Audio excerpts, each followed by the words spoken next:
You look at Alabama, listen, sometimes they shoot it well from three, sometimes they don't. Can't necessarily depend on that. What you can focus on is taking the right shots, taking care of the ball, doing those things well. But typically Alabama plays well when they do two things: take care of the basketball and offensive rebound, two areas that tell you that they're dialed in.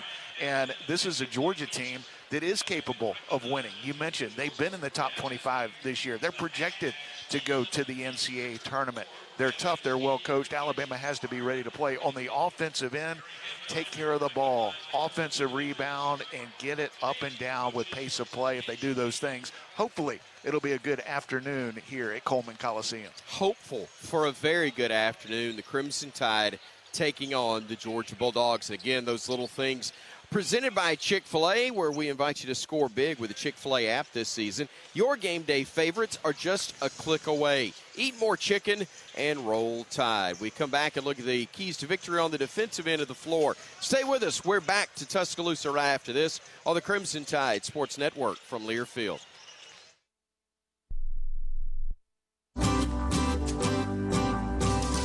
Looking to make a statement? Bass Signs of Tuscaloosa is where you can make your statement. With our incredible range of signs and graphics, you can say anything, do anything, be anything. So make your statement with Bass Signs.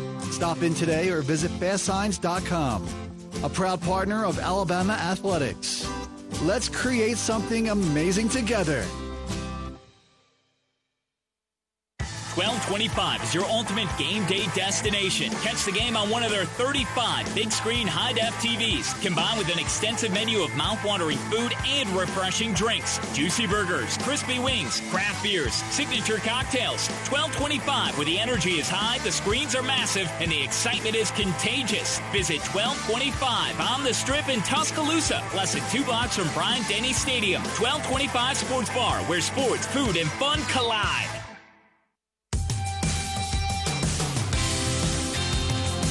Tired of being just another patient at your chain pharmacy? Make the switch to Payless Drugs. With 5 convenient locations in Bessemer, Birmingham, Fairfield, Morris, and Springville, our knowledgeable team can provide personalized medication reviews and supplement recommendations, deliver medications to your door, and more.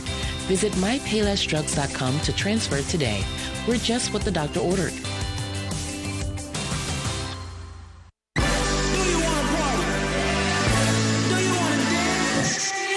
Your moment has arrived. It's time to shed the normal day-to-day version of yourself and let your most fabulous self loose. Make your way to Wind Creek Wetumpka, because whatever your idea of fabulous is, this is where you'll find it. Wind Creek Wetumpka. It's your kind of fabulous. Gambling problem? Call 1-800-GAMBLER.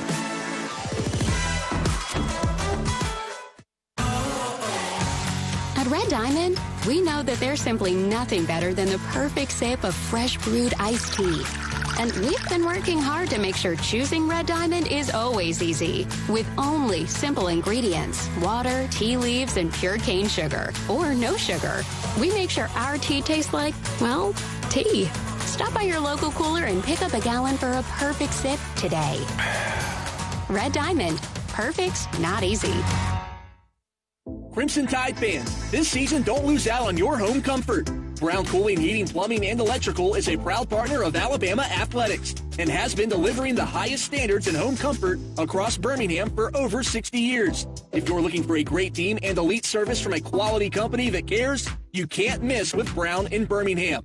Score big this year with Brown Cooling, Heating, Plumbing, and Electrical. Visit brownheatingandcooling.com/specials to save on your next service. Roll Tide!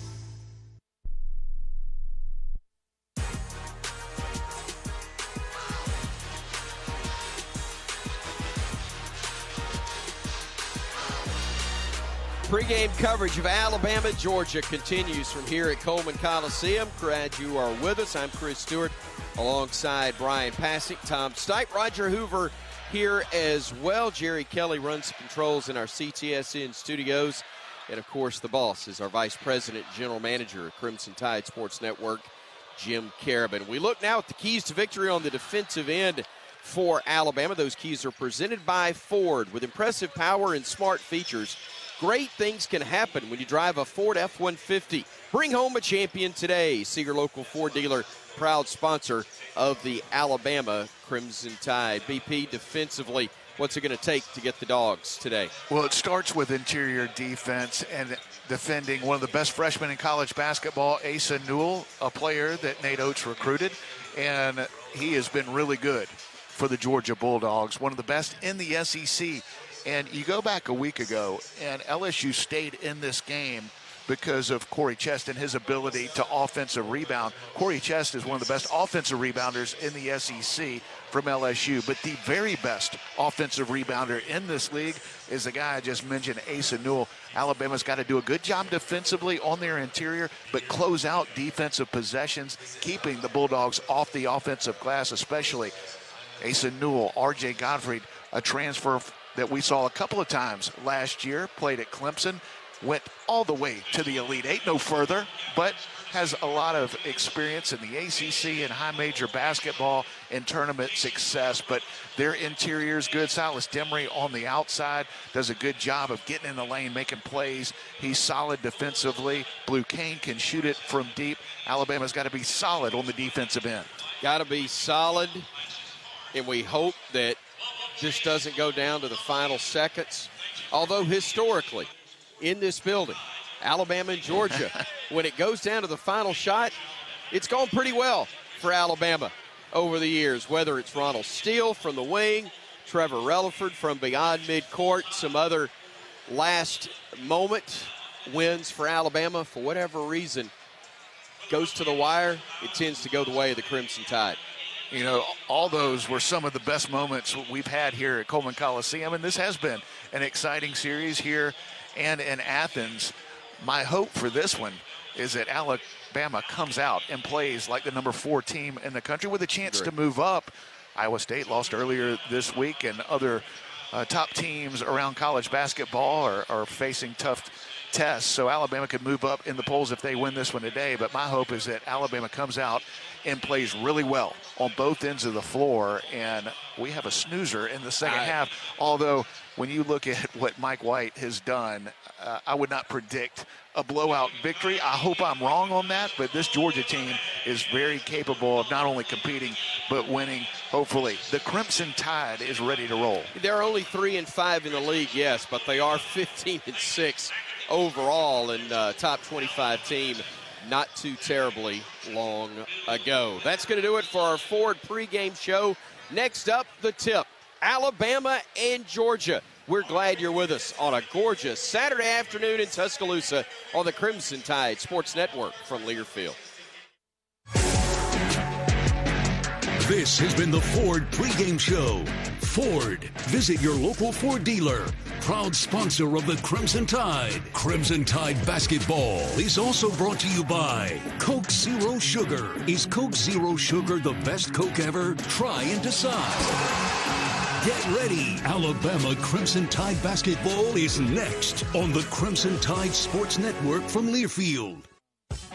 Are you sick of pretending to like boring hard seltzers that leave you feeling bloated? Tired of drinking the same old light beer? No time to make a mixed drink with all those complicated ingredients? Then it's time for you to try something different. Beatbox is now an official sponsor of Alabama and the Crimson Tide Sports Network. Packing an 11.1 APV punch, each Beatbox is bursting with delicious flavors. Beatbox is gluten-free, low sugar, and resealable, so you can always take the party on the go. There ain't no party like a Beatbox party. Roll Tide. Please drink responsibly. Must be 21. Sports bring us together. The sickness can keep us apart. Don't miss out on what matters most. Vaccines help keep you in the stands while we are on the court. Staying up to date on your vaccines, including for respiratory viruses, keeps you in the game, protecting yourself and those around you. Be here, be healthy. Visit alabamapublichealth.gov/IMM for more information. I'm Coach Nate Oates, and this is the Ford F-Series Highlight Show. Talk about an outstanding lineup. Ford F-150 and Ford Super Duty deliver impressive power and game-changing capability. That's why I'm a fan of Ford F-Series, America's best-selling truck for 47 consecutive years. For the latest offers on a Ford truck, go to buyfordnow.com or visit your local Ford dealer. Proud sponsor of the Crimson Tide. Roll Tide. Based on 1977 to 2023 CY industry reported total sales. Hey Hey, Bama fans. Tuscaloosa Drug Company is a proud supporter of Crimson Tide Athletics. We've been serving our community and the University Athletic Department for over a decade. There are 3 locations in the Tuscaloosa and Northport area to serve you. We understand the importance of prompt and efficient service. That's why we strive to provide service that you can rely on, where we know you by name.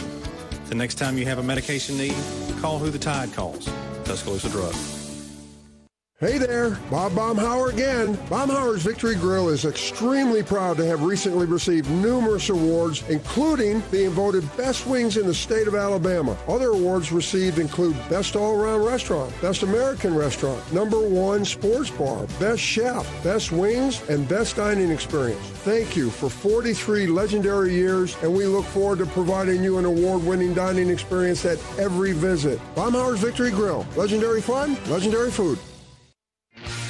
If you're looking for the best selection in Crimson Tide apparel, look no further than the Soup Store. The Soup Store is every Bama fan's ultimate destination for the hottest gear and accessories, with 3 great locations around campus to serve you: in Tuscaloosa on campus at the University Student Center, on the Strip in front of Bryant-Denny Stadium, and on Bryan Drive. If you can't get to Tuscaloosa, shop the Soup Store online at soupstore.ua.edu. The Soup Store is a proud partner of Alabama Athletics.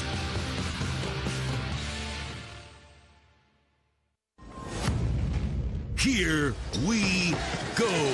It's time for Alabama Crimson Tide basketball on the Crimson Tide Sports Network from Learfield. To the trailer. 3. Bottom. Tie game. 75 all. He'll rise. He'll fire. He'll make a 3. The bank first 3. Crimson Tide basketball is brought to you by Barkley Buick GMC, where Barkley makes it easy. Golden Flake, the official potato chip of the Alabama Crimson Tide. Bud Light, easy to drink, easy to enjoy. Guthrie's, America's original chicken finger restaurant, and a proud partner of the Crimson Tide. Auto Owners Insurance. Visit rolltide.com/auto owners to partner with an independent Alabama agent. Chick-fil-A. Download the Chick-fil-A app and win big this season. Conecuh Sausage, made fresh in Evergreen, Alabama since 1947, and now the official smoked sausage of the Crimson Tide. Cook's Pest Control. Call Cook's to score superior protection from pests and termites. Ford. Visit your local Ford dealer. Proud sponsor of the Crimson Tide. And by the Soup Store, the best place in town to get all your Alabama gear. Now, turn it up.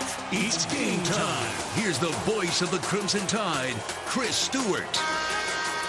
Welcome, everybody, to the home of the Alabama Crimson Tide, the 4th-ranked team in America, and a squad that is trying to get another big win for Coach Nate Oates, who has 25 AP top 25 wins during his tenure at the University of Alabama, tying the program's record set by the legendary Wimp Sanderson. It's not a top 25 opponent today, Bryan Passink, but one that has had that designation just a few weeks ago, and one that, again, as we've said several times already in pregame, very, very dangerous for Alabama today. Yeah, this is a really good Georgia team, and when you look at the SEC, top to bottom, by far the best league in college basketball, one of the best leagues of all time, at least statistically. That's what the SEC has done in the non-conference and continues to be strong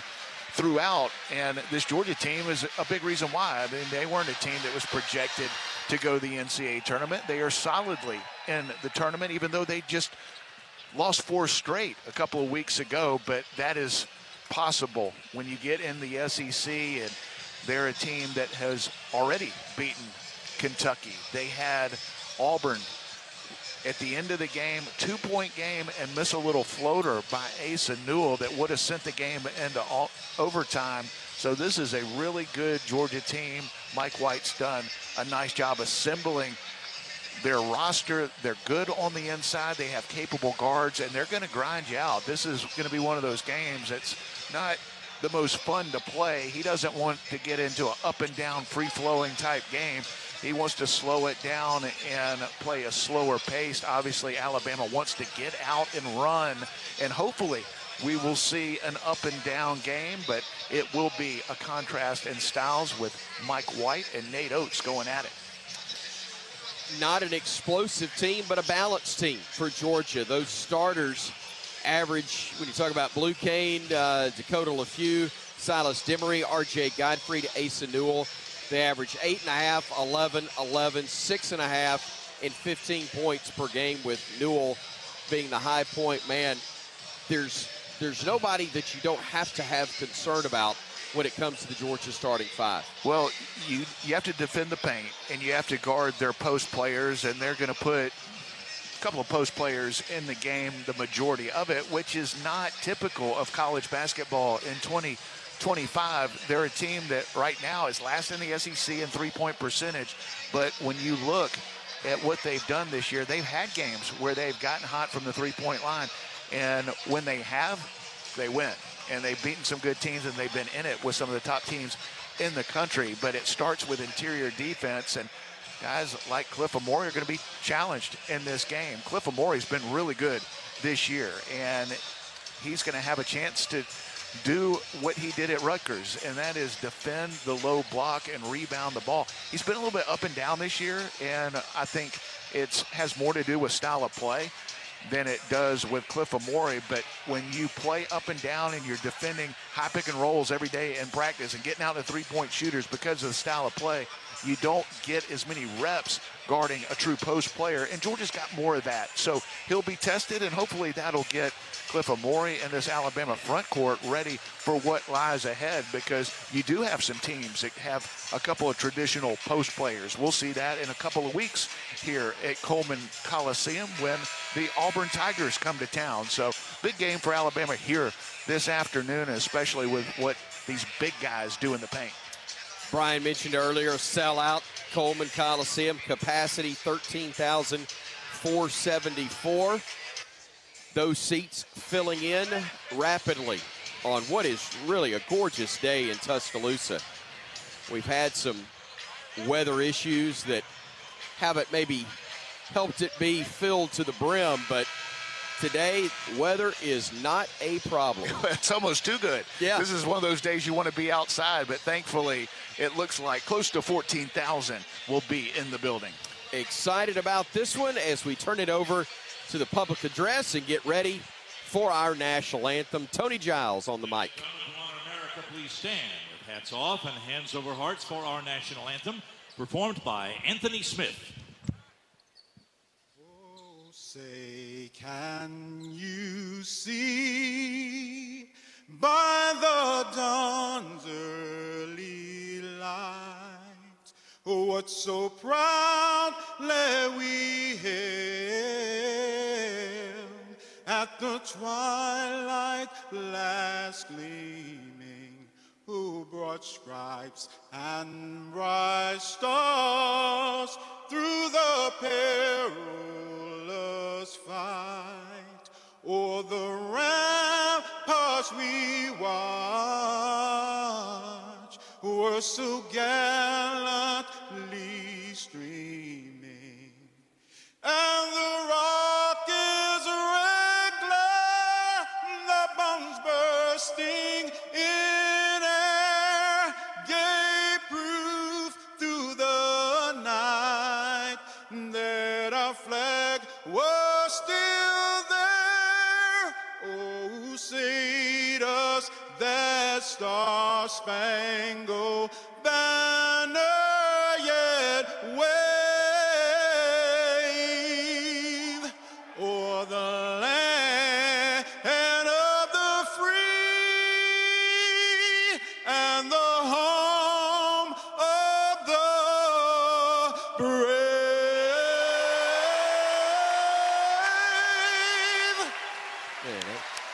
Absolutely fantastic from Mr. Anthony Smith.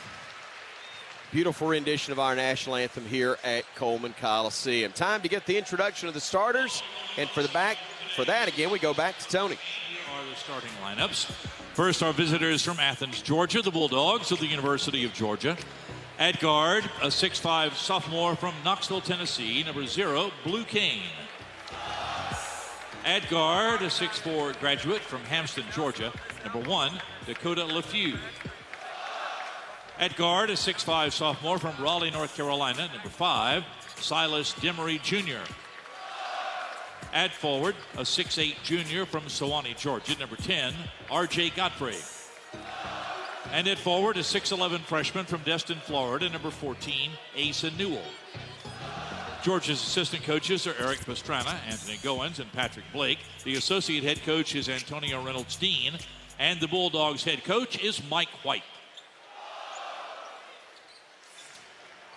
Well, they have dropped the lights here at Coleman Coliseum. Rolling the hype video, getting the crowd ready before the introduction of the Alabama starters to the home crowd. And before we hear the introduction of Alabama's starting 5, why don't we pause 10 seconds so our local stations can identify themselves to you. Welcome to the Crimson Tide Sports Network.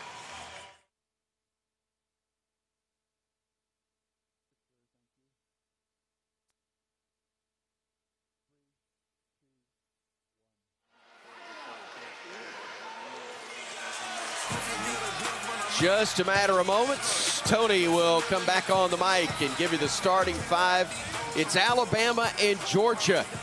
Another tough one as we reach the midway point of conference action today here at Coleman Coliseum. Now please stand and deliver a rolling tide for Alabama's starting 5.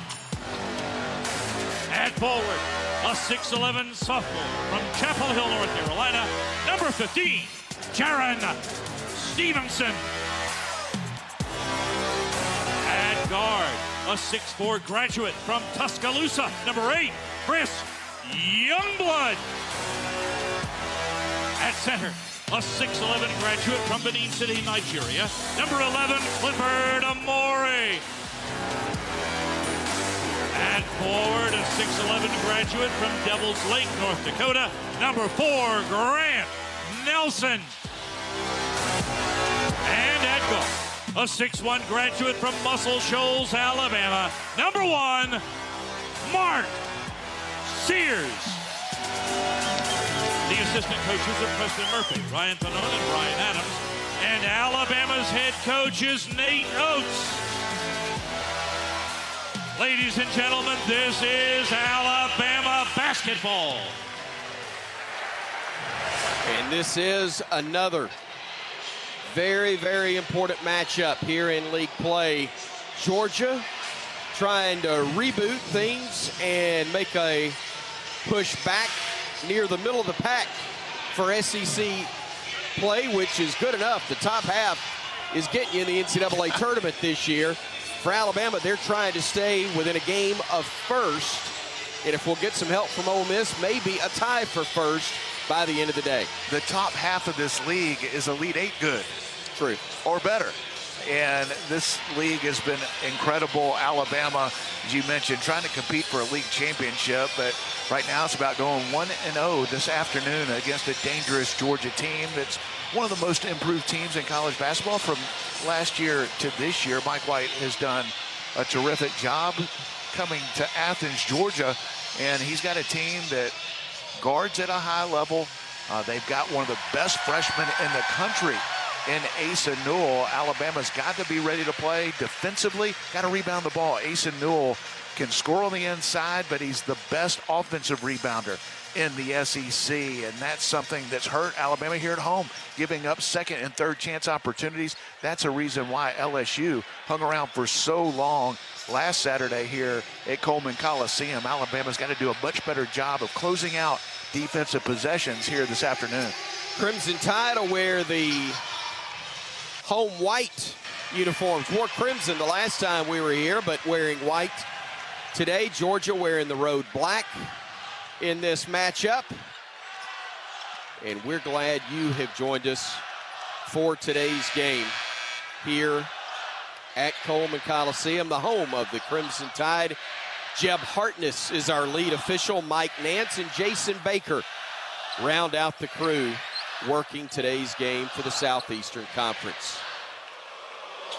Mr. Hartness checking with the scores table, heading to center court, stepping between Newell and Omori, and that was a quick jump there from the Dogs. The ball did not get to its height, and in fact, they'll say by rule that that's Alabama basketball because they said no, almost blocked it out of the official's hands. You gotta let it get up there. That's a before no-no. You touch it. He swiped at it, almost deferring until the first jump ball. And then knocked it out of bounds in the process. So either way, we'll take it. Here is Sears bringing it front court for Alabama. Mark giving it off to Youngblood between the circles. Dribbles left, hands it to Stevenson. Jaron on the drive, going down the lane. Flips it over to Sears, or tried to, but threw it away. Deflected and stolen, and then Stevenson will commit the foul. And you hate that early for Jaron, trying to get a quick start for the Tide as he's had some struggles, but unfortunately, a turnover and then a foul. Yeah, it was a frustration foul. Got up in the air with nowhere to go, and Silas Demery, one of the best defensive guards in the SEC, gets the steal, and out of frustration, Jaron fouled him to start the game. Driving right will be Newell. Hands it off to Demery. He'll go right side of the lane. Lays it up short. Rebound snatched out of the air by Amori, and Clifford will hand it off to Sears. Mark working from the left wing against Kane. Hands it to Cliff. Back to Mark. Goes right wing. Tried to throw it back to Cliff, but it was deflected and then goes behind him, and a turnover again for Alabama. 2 turnovers without a shot for the Tide here early on. This is a good defensive team in Georgia, but that's the second time that Alabama's gotten up in the air a little bit with nowhere to go. Kane on the drive, left side of the lane, puts up the runner, no good. Rebounded again by Cliff. Outlet pass again to Mark, and he'll bring it ahead. Firing it to Sears on the right wing, or actually to Nelson Grant with a layup. Couldn't get it to go, and Grant will go to the line to shoot 2 as he got fouled trying to drive from the right wing. He got fouled because of his aggressiveness. Took it right to the chest of R.J. Godfrey. Created the contact, but because the defender wasn't squared up, was a little bit off balance, it'll be 2 free throws coming up for Grant. Grant Nelson at the stripe, where he knocks down the first free throw. 65% free throw shooter on the year is Grant. He's changed his shooting motion over the course of the summer. Was a much better free throw shooter a year ago. And this time, even though the free throw went down, he really took his time, and Cliff Amori got in the lane way too early, an obvious lane violation. So unfortunately, no shot there. 1 point for Alabama after the made first free throw from Nelson. Here's Newell on the spin, the block by Nelson. Rebound fought for, but going out of bounds and not establishing position back in play before he grabbed the basketball was Godfrey. So Georgia turns it back over to the Crimson Tide. Really nice start for Cliff Amori on the defensive end. Couple of defensive rebounds, then comes over with help side defense. Nice job initially by Grant Nelson to turn him back to Cliff Amori, who gets the block shot. Sears front court working against the defender, Demery. Hands it to Nelson. Grant driving to the elbow, kicks it. Stevenson, corner 3. Glad to see that go through. The bank first 3-pointer for Jaron Stevenson to get him a good start and put Bama on top 4-0. No hesitation by Jaron Stevenson in the corner, and you could see how much that made shot meant to him. He was pumped up after it went down. LeFew with the runner got it to go with the right hand, and Dakota LeFew able to get it to drop, cutting the Bama lead in half. 4-2, Crimson Tide leading Georgia here in the early moments. Bounce pass was kicked, and they didn't call it, and here comes Georgia the other way after the third Bama turnover. Man, I thought that was a clear kick. Instead, Georgia driving and then getting a layup for 2 with the left hand. A nice move by Demery to even things up at 4 apiece. Demery wants to drive it, not as much of a 3-point shooter. Went right by Mark Sears for the easy lay-in after the Sears turnover. Amori handing it off to Stevenson, top of the arc. Kicks it in the corner, Nelson. Spots up, 3, halfway down, it popped out. And the rebound controlled by Kane for Georgia. Demery now on the drive, puts it up, blocked by Nelson, and then deflected out. Sears to Youngblood, spinning away from traffic. Sears, right wing, 3, partially blocked by the Dogs, and now they'll run the other way. Nate wanted a foul call, no whistle. Dogs get into the far corner, LeFew. LeFew had it stripped away. Actually, it's a tough break for Bama because Mark had literally taken the ball away from the Georgia player, and a quick whistle calls a tie-up and saves it for Georgia because they get the arrow. It looked a little better on the replay because the replay was in slow motion. But, wow, yeah, Mark just went and took it from him. Great defensive play by Mark Sears. Won't get the steal, but at least Alabama will get the next change of possession. Rough start for Alabama on the offensive end. Way too many turnovers. Nato has wanted the foul on the block shot against Mark Sears, but that's when he probably should have pump faked and take it in the lane. Leaner from 12, no good by LeFew, and another board for Cliff. I think he's got 4 already. Mark, deep three, right side, no good, and the rebound tipped out of bounds by Georgia. It'll belong to Bama with 16:42 to go here in the first half. 4-4 game between Bama and the Bulldogs. Chris Youngblood trying to get on the offensive glass. Won't get credit for the rebound, but because of the effort going in the lane, goes off a Bulldog. Inbounds coming from the baseline. Sears to Nelson, back out to Sears. Mark giving it left side to Youngblood, now to Nelson in the left corner. Nelson trying to back his way down. They double team him, shoots a jump hook, wouldn't go. Tip is good though by Amori, and Clifford Amori playing really, really well in the last couple of ball games for the Crimson Tide. Cliff Amori with his 4th rebound, playing well on both ends of the floor. I think they shorted him one somewhere. It's Kane with it, top of the arc, handing it off near side. Newell tries a 3, it's no good. Rebound claimed by Georgia. The putback is good as well by R.J. Godfrey, and I think they're going to get Amori for the foul, and that'll be his first. One of the few defensive rebounds Cliff Amori hasn't gotten early in this game. R.J. Godfrey able to get it, go up in one motion, and finish through contact. Nice start for Cliff Amori. He'll check out, but a big 3-point play opportunity coming up for the Dogs. 4 boards, a blocked shot, a couple of points for Clifford, but he'll check out, and Mohamed Diabate will come in for him for the Crimson Tide. Free throw up, and no shock that after the miss, the rebound's claimed by Mo. He has been fantastic on both ends of the floor, but especially on the glass. Bounce pass goes to Nelson from Sears. Layup is good for 2. Another great feed from Mark to Grant, and the Tide goes back up 8-6. Something that was so successful in Starkville, pick and roll between Mark Sears and Grant Nelson. Nelson showing you patience and able to finish off the glass. LeFew with it, back out to Kane. He'll try a deep 3, and that's a brick. And the ball's knocked out of bounds, touch last, they say, by the Crimson Tide. Possession will belong to Georgia when we come back to Tuscaloosa, but with 15:36 to go in the first half, we've got an 8-6 score. Good guys on top here on the Crimson Tide Sports Network from Learfield.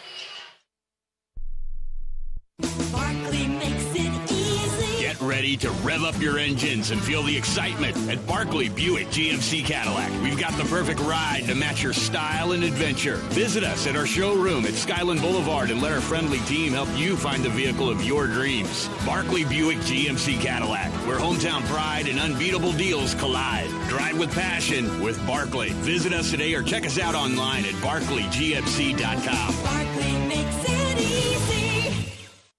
Domino's delivers game day across Tuscaloosa and the surrounding area. Locally owned in Tuscaloosa for 30-plus years, the team at Domino's is proud to be a supporter of Alabama basketball and athletics across the Capstone. Domino's would like to thank our customers for supporting our local business for over 30 years. Make Domino's your choice on game days year-round. Domino's is proud to deliver your Alabama Crimson Tide game days anytime. Just visit RollDominoes.com. Thanks for your business and Roll Tide.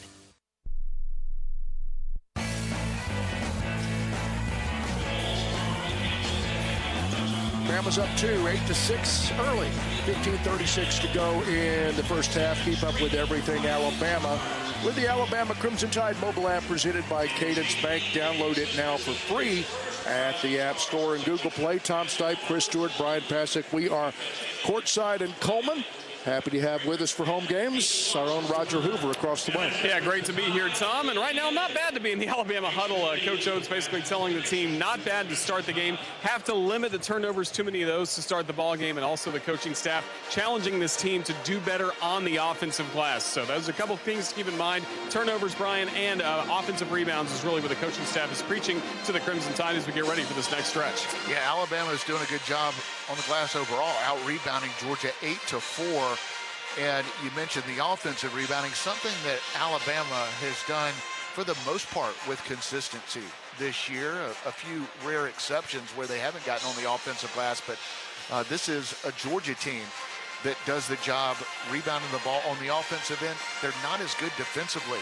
Rebounding the ball, some opportunities for Alabama, but got to take care of the ball. 3 early turnovers, and all 3 of those self-inflicted wounds. This Georgia team, very solid defensively with field goal percentage defense. They don't create a lot of turnovers. The turnovers that Alabama has had have been forced by the offense, not the defense. Alabama's got to be smarter on that end of the floor because this is obviously a high-powered Alabama offense, #1 in the country in scoring. And when you turn it over, you give the opponent a chance to take it the other way. Georgia doesn't want to push pace, but they will after turnovers, and you're limiting one of the best offenses, probably the best offense in the country, not getting a field goal attempt. A big reason why Alabama lost in this building a couple of weeks ago to Ole Miss. Turned it over way too many times. Much different defense between Ole Miss and Georgia, but Alabama's got to be better with ball security. Nate Oates with his 5 on the floor. Georgia with the ball out of the timeout. Newell trying to spin away from Mo Diabate, spins into a double team as Aiden Sherrill is there to greet him. They find a man cutting to the basket, then they'll feed it off the glass and in for 2. Santos Surreal able to get it to go. A tough shot for him in traffic, and he ties the score at 8 apiece. Here's Philon giving it off right side to Sherrill. Sherrill will hand it to Diabate. Mo will drive to the baseline, cut off, spin, shoots with the offhand, and got it to go. He was going to pass it out to LeBaron Philon, but decided to spin back, and that was a beautiful move with his offhand. And then a push by Philon on the drive from Demery. And so that'll be on the floor, and it will be the third foul on Alabama. Georgia's been called for 1. We know about the toughness of Mo Diabate, one of the toughest players in college basketball, but also very crafty around the basket. He was late getting off of the screen there on the inbounds to Newell. They set up a nice play there. He got the block, but he got some of the hand as well of the lefty Newell as he went to the rim. Well, so no and 1, but he does go to the line for 2 shots. Well-designed underneath out-of-bounds play by Mike White and the Bulldogs. Mo Diabate got screened off just enough to give Asa Newell an angle to the basket. Mo tried to recover, almost got the block shot. He got a lot of ball, but a little bit of arm as well, sending Georgia back to the line. Newell's an 82% free throw shooter in conference play. 28 of 34 now as he hits the first attempt. Asa Newell, one of the highest recruits in Georgia basketball history. One of the reasons why the folks in Athens are so excited is Mike White is obviously a proven coach, but Georgia got their NIL situation much better than it had been, able to get players like Asa Newell. Nate Oates wanted Newell badly to wear crimson rather than red. He hits both free throws. We're tied at 10. Here's Holloway with a dribble left side. Gives it up to Sears, top of the arc. Mark fires it back to Aiden. Catch and shoot 3, and man, is that fun to watch. When he gets it going, got it set, knocked it home. Another bank first 3, and Bama leads it 13-10. And he's playing with so much confidence in this Nate Oates system that if he can get it off, you feel like it's going in. He didn't have much room at all. Let it fly, nothing but net. Tyron Lawrence in the game, dumps it to Newell, who's posting up on Diabate. Goes underneath the basket, kicks it into the corner. Squaring and shooting and missing the 3 there was Georgia. And here comes Bama running the other way. Reed giving it off to Diabate, now to Sears, who steps through. Back out to Aiden. He'll drive and dish. Sherrill, corner 3, by Aiden to Aiden, and we got the bucket off of it. 16-10 Bama. Dogs running the other way with Lawrence working against Holloway. Lawrence to the top of the arc, Surreal. Bounce pass inside, another bounce pass left side of the lane. Layup missed by Newell. Rebound controlled by Sherrill. Outlet pass to Sears. Mark driving to the corner. Keeps the dribble alive. Played through a lot of contact. Gives it off. Reed, he'll try one. He'll miss that one. Rebound, though, fought and claimed by Diabate. And a foul's going to be whistled on the Bulldogs. One of the best rebounders in college basketball on a per-minute basis. When that ball went up and I saw Mo Diabate, it was between him and a Georgia Bulldog. There was no doubt who was going to get it. Mo Diabate went and got it, got fouled in the process. And so far here in the early going, the way this game is being officiated, you better bring toughness. Mo absolutely will. They're letting them play on the defensive end. These are two physical defenses. Alabama's got to do a good job, like they have the last few possessions, of playing through that contact and not turning it over. Inbounds pass coming from the baseline. Phylon, unfortunately, throwing it away as Diabate had moved. Now Georgia will throw a lob, and they'll miss it. And then the rebound attempt is knocked out of bounds by the Dogs.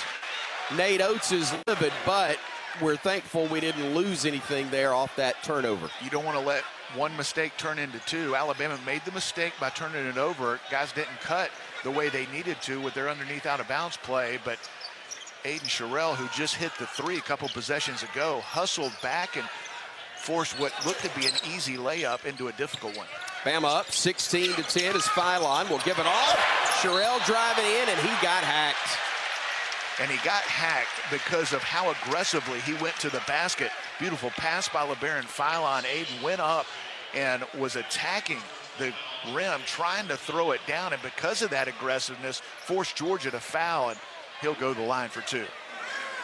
He really wanted to dunk that ball, and can you imagine how this place would have gone nuts if he had? Wow, going right at the big man. Samto Surreal for the Georgia Bulldogs, who picks up his first.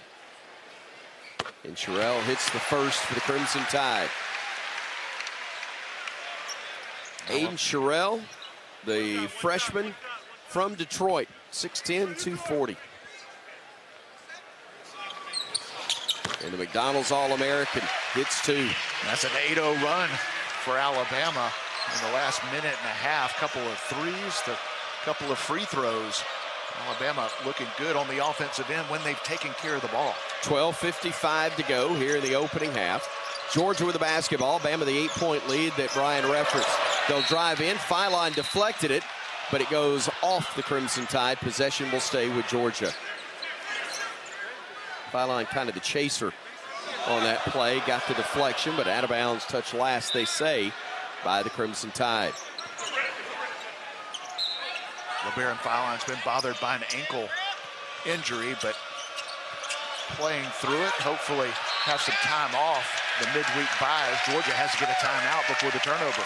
They do indeed have to burn one right there, and we'll keep it here with 12:46 to go here in the opening half of play. That is a 30 with 12:46 to go, so it is not a media timeout. Bama the 8-0 run that Bryan referenced. That's because they made 5 of their last 6. In Georgia, nothing in more than 2 minutes right now. Good start for Bama at 55% from the field and 3 of 7 from bank first three-point range. Yeah, Alabama shooting a good percentage, and not sure we've said this 7 or 8 minutes into the game, but Aiden Sherrill leading this all scores with 5 points.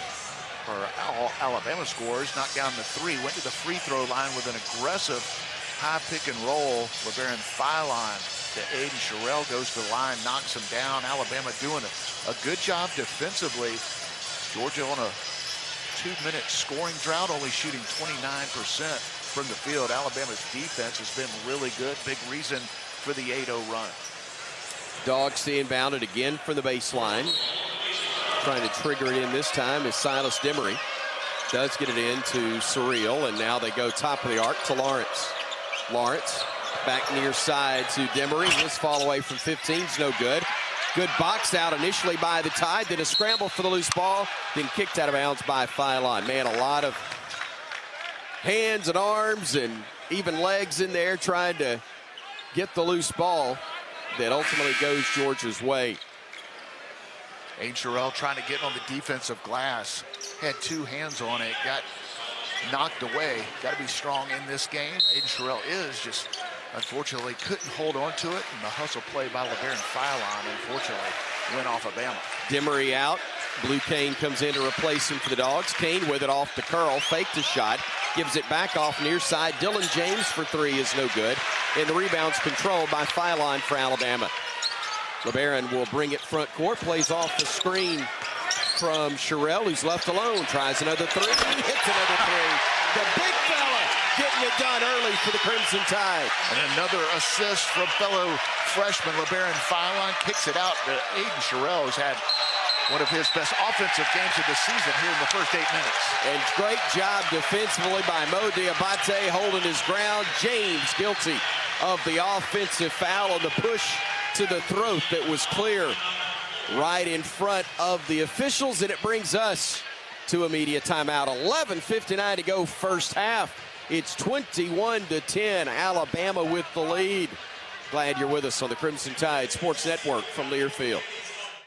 Producing championship quality lumber is not an easy process, but at Everwood Preserving, it's our only process. Wood treated right. Everwood offers top-notch pressure-treated wood for decks, outdoor structures, commercial jobs, and more that you can build your reputation on. When it comes to quality, we're on the winning team. Visit your local Everwood dealer today and discover the difference for yourself. Everwood Preserving Incorporated, the official lumber of the Alabama Crimson Tide. I'm Coach Nate Oates, and this is the Ford F-150 Highlight Show.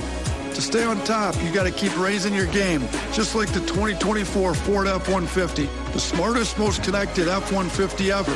Ford offers impressive technology to help you get the job done in the smartest way possible. For the latest offers on a Ford F-150, go to buyfordnow.com or visit your local Ford dealer. Proud sponsors of the Crimson Tide. Roll Tide.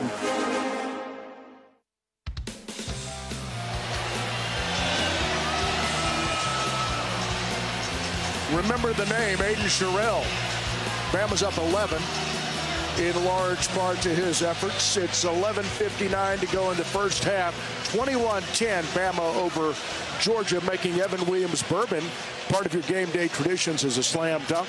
Visit evanwilliams.com to find a bottle near you.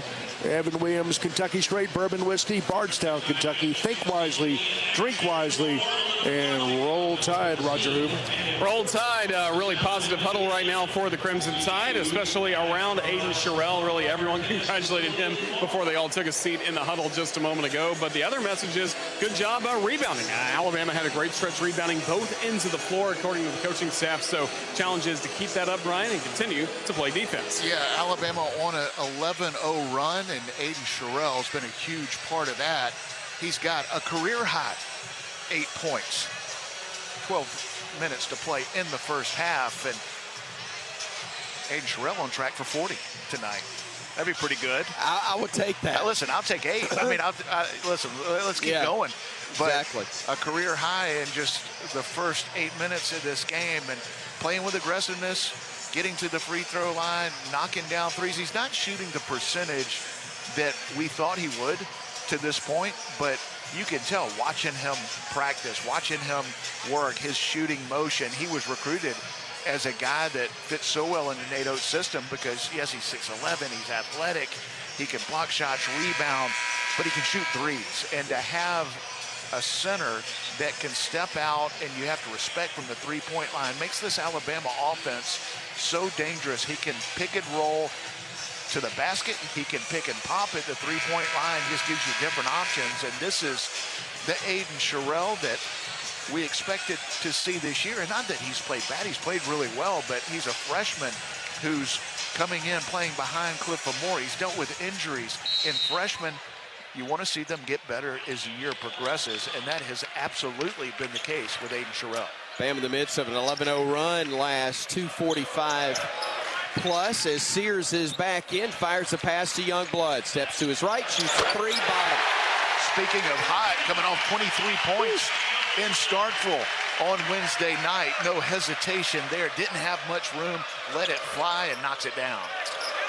Shane Montgomery into the ball game at a guard for Georgia as the Dogs work it to the elbow, and Dylan James dribbles right, hands it off to Montgomery, puts up the runner. It's blocked, saved by Nelson, but controlled by Georgia. It's Kane on the drive, fires the skip pass near side, three, missed. Rebound fought for Amori, and Newell tied up, and the arrow's going to favor Alabama. The strength of Cliff Amori is a reason for that jump ball. That should have gone to Asa Newell, and Cliff Amori won't get credit for a rebound, but he was able to tie the Georgia Bulldogs up. Alabama will get it back on the change of possession, and the Crimson Tide playing so well on both ends of the floor. Now a 14-0 run over the last 3.5 minutes. Here comes Bama, bring the ball front court to Sears. Sears dribbling left, tried to force a bounce pass that was a little short, deflected and stolen before Nelson could get a hold of it. Now the Dogs will drive in. Tough layup attempt, no good. Scramble for loose ball, and Nelson comes out with it. Grant will bring it front court, fires it over to Youngblood. Touch pass to Sears, who was ready to pull the trigger, but dropped it. Now gets it back, drives in, lays it up, had it blocked into the hands of Cliff. His dunk attempt should have been whistled for a foul, as Bryan said, and now Cliff's going to get called for one at center court. Cliff Amori with another offensive rebound. And as I blurted out, I thought he was fouled. Did you hear that, Chris? I didn't argue with you. Sorry to step on your toes there. Ain't a problem. You're there to add color, and it was colorful. I thought the guys in stripes needed a little help on that one. Just trying to help the fellas out.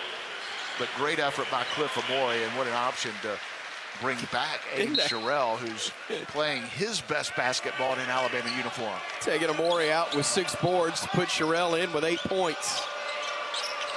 Dogs with a basketball. Bama on top, 24-10. They'll throw it into the low post right side to Newell, trying to back his way down. Newell, jump hook with the left hand, missed everything but the backboard. And the rebound's controlled by the Tide. Here's Nelson front court with it. Dribbles to the wing, circles away from traffic. Over to Mark, spots up, 3, short. And the rebound is tipped and saved by Georgia.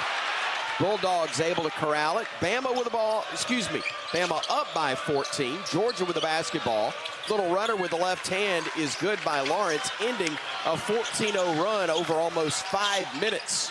Now Sears driving the other way. Lost it off his leg, out of bounds. Possession will belong to Georgia. Mark wanted a whistle for a foul, but none was forthcoming. Right now, Mark Sears struggling on the offensive end.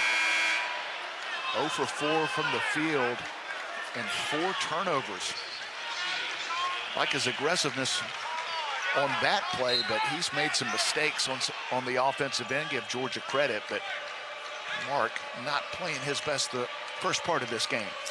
Nate Oates talking to him for just a second before he heads to the bench, replaced by Aiden Holloway as the Dogs have it to the top of the circle. And James now near wing. They go to Montgomery. Dumps into the low post to Newell, spinning right, now goes left. Stops, needs help. Boy, Sherrill, a great job on him defensively. Stolen away by Nelson initially, and then picked up by Sherrill. Here's Bama front court. Stevenson driving into the lane, needs help, gives it to Youngblood. Ball batted around, out of bounds, touched last by the Crimson Tide. Turnover back to Georgia. Can't fault the hustle, just can't quite execute at the right level. Alabama's shooting the ball well, but making mistakes on the offensive end, getting in the air, and then making decisions. This time, just picking up your dribble where you didn't need to.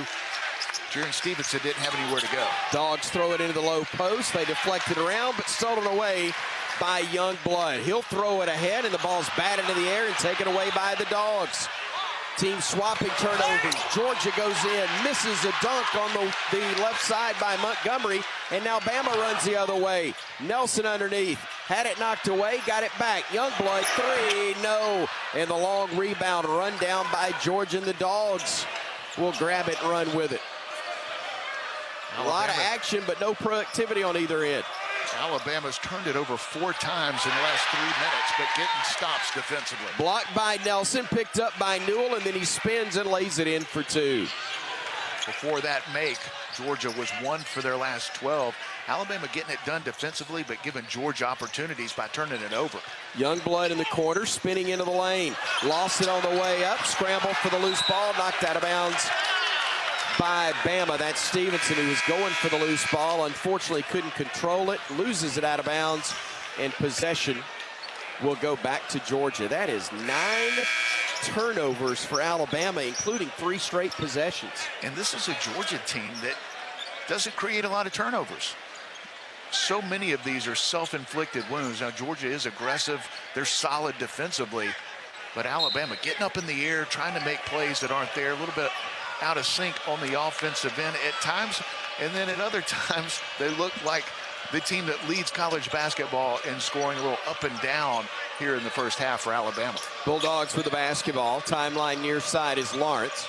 Bama's made a bunch of changes. Mark's back on the floor. We'll tell you about that in a moment. Fall-away jumper from 17. Missed the world by Dakota LaFew.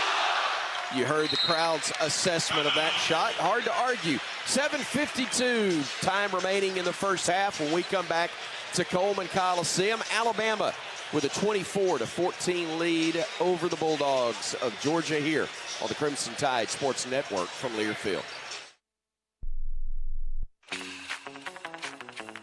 You can find all Crimson Tide Sports Network video content online on the CTSN YouTube page. It's the home of the live Courtside Cam, episodes of Crimson Drive driven by NASCAR, plus Hey Coach. Our YouTube shorts will deliver thrilling Alabama radio highlights, plus interview clips from Alabama student athletes and coaches that you can't miss. Subscribe to the Crimson Tide Sports Network on YouTube for the very latest on the Alabama Crimson Tide. Convenience is the name of the game at the Holiday Inn Express and Suites Tuscaloosa University. Located on Veterans Memorial Parkway, the Holiday Inn Express and Suites Tuscaloosa University offers just the right amenities for a relaxing getaway or a productive business trip. The University of Alabama, Bryant-Denny Stadium, Coleman Coliseum, and the Bryan Conference Center are within 2 miles, making any visit to the Capstone convenient. Whatever you're visiting Tuscaloosa for, the Holiday Inn Express and Suites Tuscaloosa University is the perfect hotel destination and a proud preferred hotel partner of the Crimson Tide.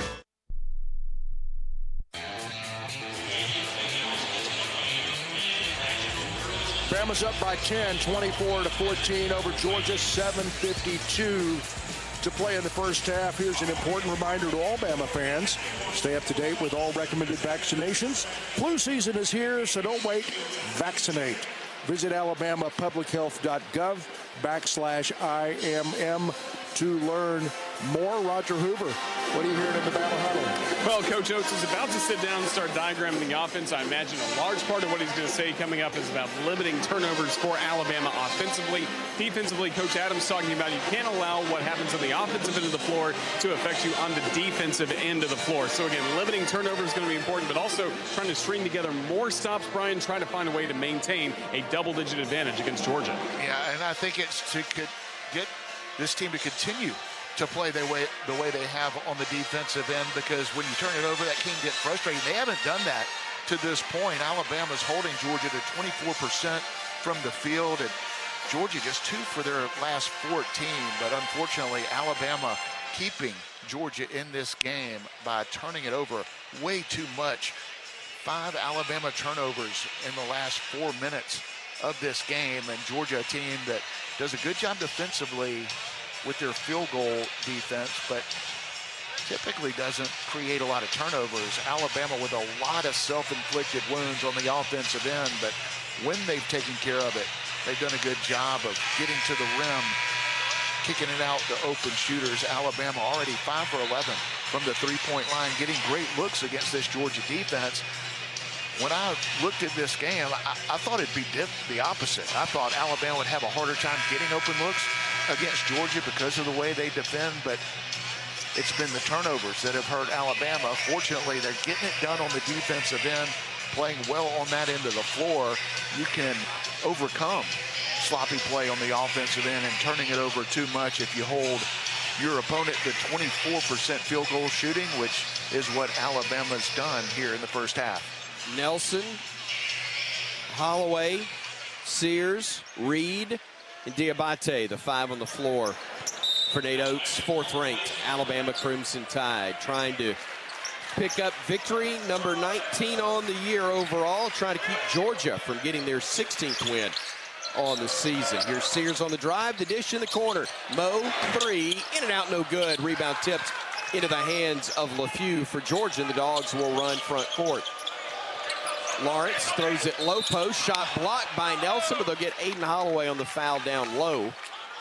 You know, we see that so much where you get matched up, a smaller guard on a power forward or center, giving up 7, 8, 9 inches sometimes. And that time, Aiden Holloway didn't realize that Grant Nelson was coming over and was a little extra aggressive. He did foul him down low, but didn't need to, as Grant Nelson was coming over, had the easy block shot, but not before a split second before Aiden Holloway got him with the body, sending Godfrey to the line for 2. RJ Godfrey at the line for the Dogs, averaging almost 7 a game, a 67% free throw shooter on the season.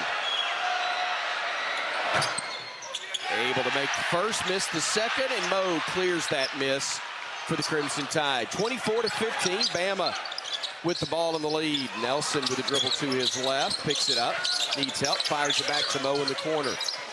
He'll drive, he'll fire it out. Holloway, bounce pass, Nelson, right side 3, no. Long rebound, fought for and claimed by Georgia. LeFew will work it ahead to Lawrence. He'll go down the lane, whips a pass into the near corner. Around the horn they go with it to LeFew, and a blocking foul will be whistled on Mark Sears. Grant Nelson with a couple of open looks. His percentages from 3 skyrocket when the game's on the line. Missed some open ones here in the first half, but man, hit a huge 3 late in Starkville.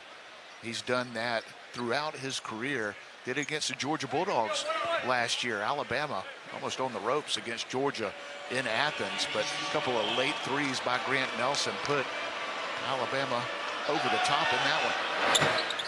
Front end of a 1-and-1, up and good for the Dogs. They've committed 4 fouls. Bama has been whistled for 7 as LeFew knocks it down. He's got 3 points. Reed will exit. Filon comes in to replace him for the Crimson Tide. After Bama had gone on a 14-0 run, Tide has not scored in the last 4:45, and they've averaged a turnover per minute. They've also gone 0 for 6 during the stretch. Second free throw missed by Georgia. Bama clears it, and up 8, they'll come front court, will the Tide. Filon giving it out to Mo. He'll drive, he'll spin, he'll put it up with a left hand. It won't stay down. Point blank, and it wouldn't stay, and here comes Georgia the other direction. They'll drive to the elbow and then throw it into the low post to Godfrey.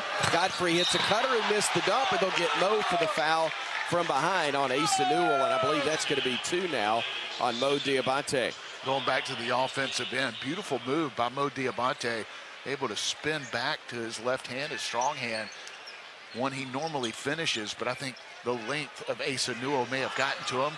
Goes in and out, and nice cut by Newell on the offensive end. Mo tried to recover, got a little bit of ball, maybe a little bit of body, and that'll send the Bulldogs back to the line with a chance to cut further into this Alabama lead. Newell at the stripe, hits another freebie. He's 3 for 3. It has 5 points in the game. He's only 1 of 5 from the field. With the 2 fouls, Mo will sit down, and the freshman Aiden Sherrill, who's having a great start, comes back in. 8 points, couple of boards for Sherrill. Alabama cooling off on the offensive end. 0 for their last 7. Combine that with 5 turnovers over the last 5 minutes, and you see why Georgia's getting back in this game. A lot of iron on that attempt from Newell, but it settled through the net and pulls it back to within 6. 8-0 run for the Dogs, as Bryan said. Now Bama throws a lob from Nelson to Sherrill for the flush, and he is in double digits with 10. That was a great look by Grant Nelson. He was about to throw it to LeBaron Filon in the corner, caught Sherrill out of the corner of his eye, laid it up And Sherrill threw it down. And we've got a moving screen whistled on the Dogs. That's going to be on R.J. Godfrey on Aiden Sherrill, who's trying to fight through it. He is active on both ends of the floor. And he adds to that Alabama career high, 10 points.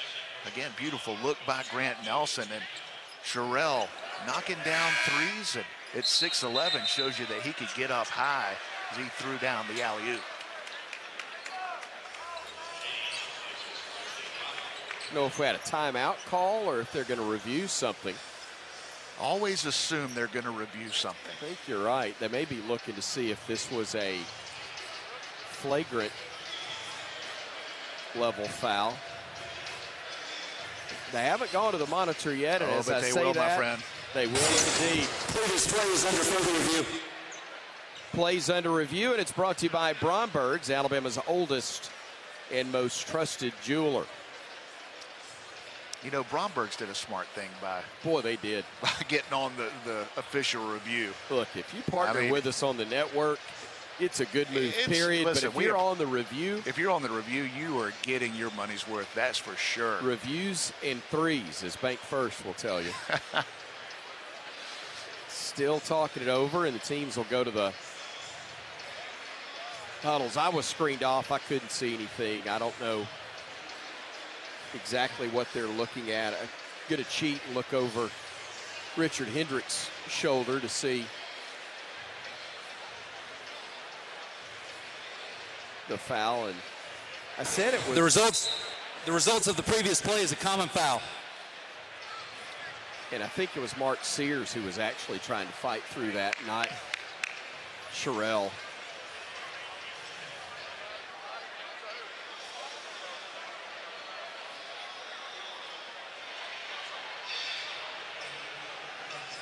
So, after those 2 minutes of our lives that we'll never get back,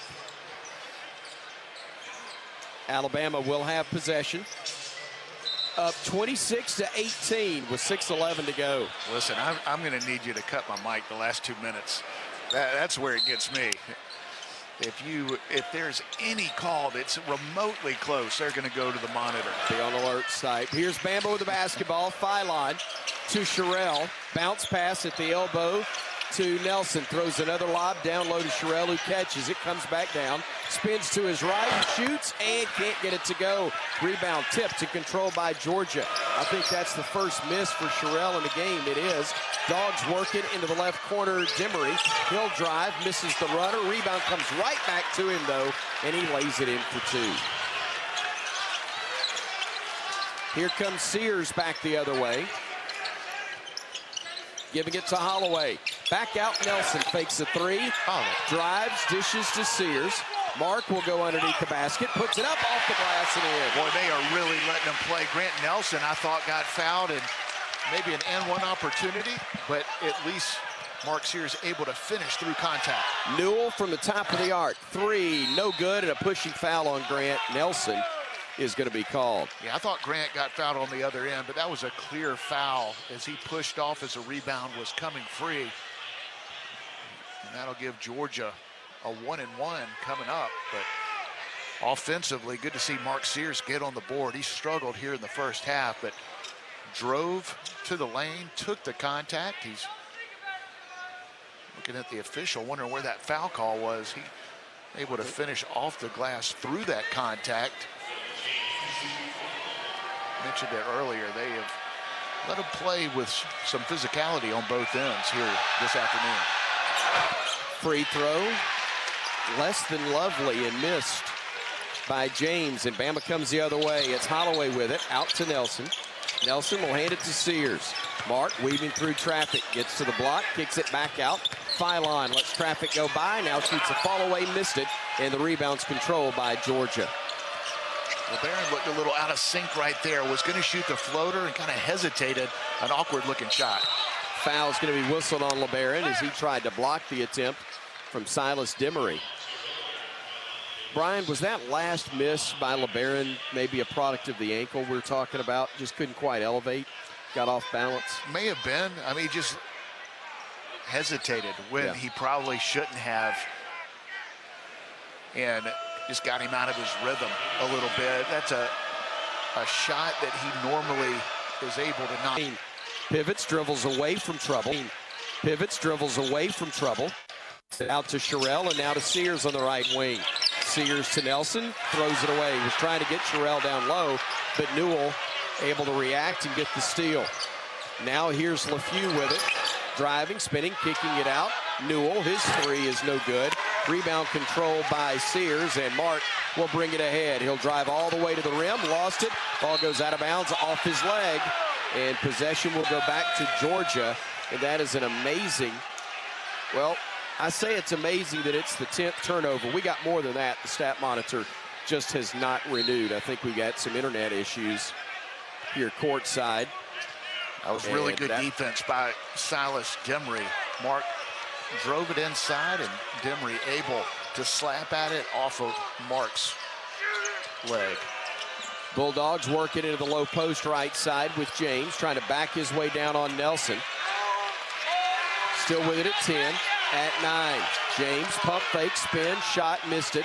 Rebound, weak side, claimed by Newell, and then he fell out of bounds as Sherrill was battling him. Far from a thing of beauty in the last 5 or 6 minutes for Alabama, but still leads it 28-21 over Georgia. 3:47 to go in the first half here on the Crimson Tide Sports Network from Learfield. Hey there, everybody. Bob Baumhauer here, letting you know that we understand that times are tough and we truly believe value matters. So, by popular demand, we brought back our Inflation Bites menu featuring scratch-made meals that will make the whole family smile, and your wallet, too. Menu items start at just $7.99, and any entree comes with a free beverage. Try our classic tailgate burger for just $8.99, or our hearty Bam Bam chicken platter for $9.99. Baumhauer's Victory Grill. Legendary fun, legendary food. It takes hard work to be the best in the game.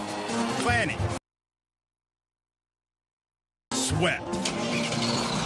That's why Old Dominion Freight Line, the #1 national LTL carrier for quality, works hard to be the best in the game and is proud to support those striving to be the best in theirs. Old Dominion Freight Line, official freight carrier of Alabama Athletics, helping the world keep promises.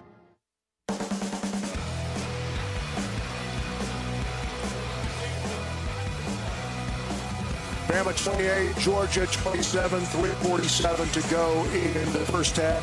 Stay with us at the half for the Toy of the Halftime Report. The first half stats, scores from around the SEC, and a quick chat with Coach Nados presented by Cook's Pest Control. Getting a little too close here, Roger. Yes, definitely, and a large part of that is thanks to turnovers for the Crimson Tide, taking Alabama out offensively of what it's been trying to do. So that's led to some points for Georgia, and also allowing Georgia to get to the free throw line. Alabama is really being challenged at the moment to defend without fouling. That's the main message from Coach Adams to the Crimson Tide for this final stretch. But again, offensively, still limit the turnovers and then find a way, Bryan, to defend without fouling. Yeah, Georgia's been to the free throw line 12 times, just to Alabama's 4 free throw attempts, but those 11 turnovers really hurting Alabama. This is a good Georgia defense, but a lot of self-inflicted wounds on the offensive end, and Alabama's pulled off. Shooting the ball 2 for their last 11, important to finish the last 3:47 of this half strong. Crimson Tide trying to get some momentum going back their way after making just 2 of their last 11 and just out of sync. Just hadn't looked anywhere near as smooth. And I understand the ball going through the basket can make you look great, whether things are really going well or not, but Bama's just not really in sync on either end right now. Well, even the first part of this game, the ball was going through the basket, but they were still turning it over at such a high rate. Alabama got up 14 when they were turning it over, but shooting it well. You can't shoot it poorly and turn it over, which is what Alabama's done, but shows you how powerful this Alabama offense is. We're talking about how poorly they've shot the ball, and they have lately, and how many times they've turned it over, and the turnovers have been way too high against this Georgia Bulldogs defense. Yet you're up 7 against the NCAA tournament team, but Alabama not playing up to their capabilities. But this is important. 3:47 in this game. You want to go into halftime with some momentum, and Alabama a chance to extend this lead, double digits. Georgia the chance to close the gap, and ending the half, starting the second half, so important. Alabama with a chance here. Got to do it starts with ball security. Got to take care of the ball, get good looks, and you've got so much talent on the floor. Feel like those shots will go down if you get good ones. Nelson with it, tried to throw a backdoor cut to Stevenson, but it looked like he got held up a little, slowed up. Not a foul though, but unfortunately timing off, and Alabama turns it over for a 12th time in the first half. Georgia's physicality got to Jaron Stevenson on that play, but Grant Nelson has to anticipate that he might get bumped. He got bumped, and the result, another turnover for Alabama. Dogs with it. Montgomery on the drive, shoots a fall away from 15. He got it to go. They have not shot it well, and we need to hope that we defend well enough that that won't improve. Bama with the basketball. Nelson with it between the circles. Pivots, hands it off to Holloway. Aiden held up, and there's a whistle and a foul on Dakota LeFew. And that is going to be the 6th on Georgia. Bama has been called for 10 first half fouls. Imagine that was brought to the officials' attention by the head coach of the Crimson Tide during the last timeout situation. Only a 5-point lead. Bama 2 of its last 11. Holloway to inbound it from the baseline. Gets it in to Nelson in the far corner. Grant trying to back his way down against a guard. Pump fake, another one. A shot, no good. Tip, no good. And the rebound controlled by the Dogs. Montgomery was trying to sell a foul, and Bama couldn't take advantage of a little space and a bucket opportunity. Newell with the basketball up top. Will hand it off to LeFew. LeFew step back from 15, no good. Rebounded by Holloway, and Aiden will bring it himself into the front court. Flipping it over left side, Sears. All alone, 3, bottom, thank you. Maybe that will get the earth back on its axis again. Dogs run the other way, though, looking underneath, getting a layup to go, and a late whistle, and an and-one opportunity is going to be given to the Bulldogs, and Nate is going to give Mike Nance an earful right here. Alabama not able to get back in transition defense. Georgia, a team that doesn't want to run nearly as much as the Crimson Tide, but Alabama big guys, a little slow to get back. They get an easy lay-in and a chance for a 3-point play. Not a ton of contact right there as Nate continues to talk to the officials, but that was a big answer after the Mark Sears 3. Free throw upcoming for Dylan James, trying to convert the and one, and missed it. And a rebound controlled by Stevenson, and Bama will bring it front court. Here's Mark on the far wing. Trap needs help. Mark looking, still looking. Bounce pass out to Nelson. Around we go to Holloway. Aiden going left. Cut off, keeps the dribble alive. Gets underneath the basket. Bounce pass Stevenson. Got fouled on his way to the rim. And he'll go to the line to shoot 2 shots, or he should.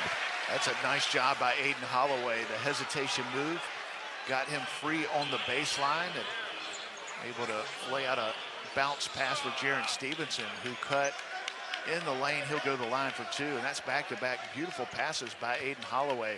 Previous offensive possession, able to float it out to Mark Sears on the left wing, knocks down a 3. This time gets it to Jaron Stevenson, who goes to the line.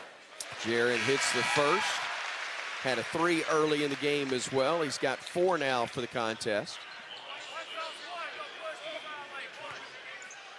Stevenson, the Chapel Hill, North Carolina native, trying to give Alabama an 8-point lead, and he does. Perfect on the attempt. He'll exit. Darion Reed will come in to replace him for the Crimson Tide. Reed, Youngblood, Holloway, Sears, and Nelson, the 5 on the floor for the Crimson Tide. We know about how well Aiden Holloway shot it, but he's made 2 big-time offensive plays, back-to-back possession, finding open teammates. Newell with the basketball on the left wing. Pivots and hands it off to Montgomery. Puts up a 3 that's no good. Rebound claimed by Nelson for Alabama. He'll take a dribble and then give it off to Sears. Here comes Mark front court with Bama leading 33-25. Nice feed. Nelson drives in, missed it, got fouled. He'll go to the line to shoot a pair of shots. They missed one a few possessions ago when Grant Nelson went up, took some contact. This time he gets the call, and I'm not so sure it wasn't Nate Oates in the ear of the officials on the last possession after the foul. I think it was against Grant Nelson. This time he gets the call on the offensive end and a chance to go to the line for two. Nelson shooting the first. That one's up, and that one rims out. We pause 10 seconds for station identification on the Crimson Tide Sports Network.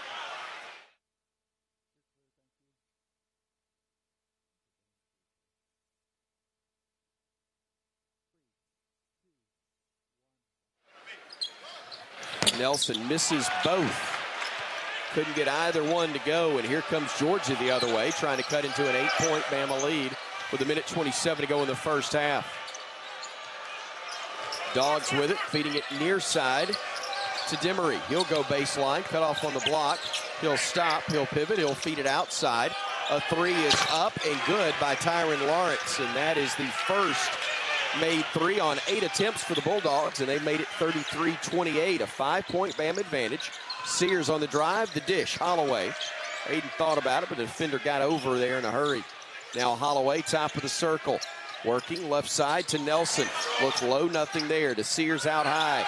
Mark on the drive. To the rim. Puts it up off the window. No, but he got fouled, and he'll shoot free throws with 51 seconds remaining in this first half. Boy, Alabama last offensive possession, a chance at the line for two.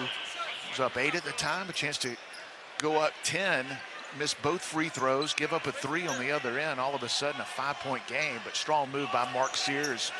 Knocked down a 3 a few possessions ago. This time aggressive to the basket and does a good job of going off 2 as opposed to getting in the air off 1 and trying to make a decision. Jump stop, went off 2, took the contact, and gets to the line for 2. Here comes Aiden Sherrill to replace Aiden Holloway. Bam will get another big on the floor and put Holloway out with 51 seconds to go. Tide or should get the final possession, depending on how this all plays out. 6-point game at the moment. Sears trying to get it to 7, and he does. Mark now with 7 first-half points, and it's 35-28 Bama. 25 to shoot, 45 to play. Dogs get it to the elbow with Newell. Working against Sherrill. Trying to back his way down, gets into the paint, spin, shoots a little 6-footer, no good. Rebound claimed by Nelson, and Newell, a frustration foul after the miss, is going to be whistled for his 3rd. And that'll be the 10th team foul, so Grant Nelson, who was just at the line for 2, missed them both. 2 more coming up for the 6'11" senior. Newell with 3 personal fouls now in this first half.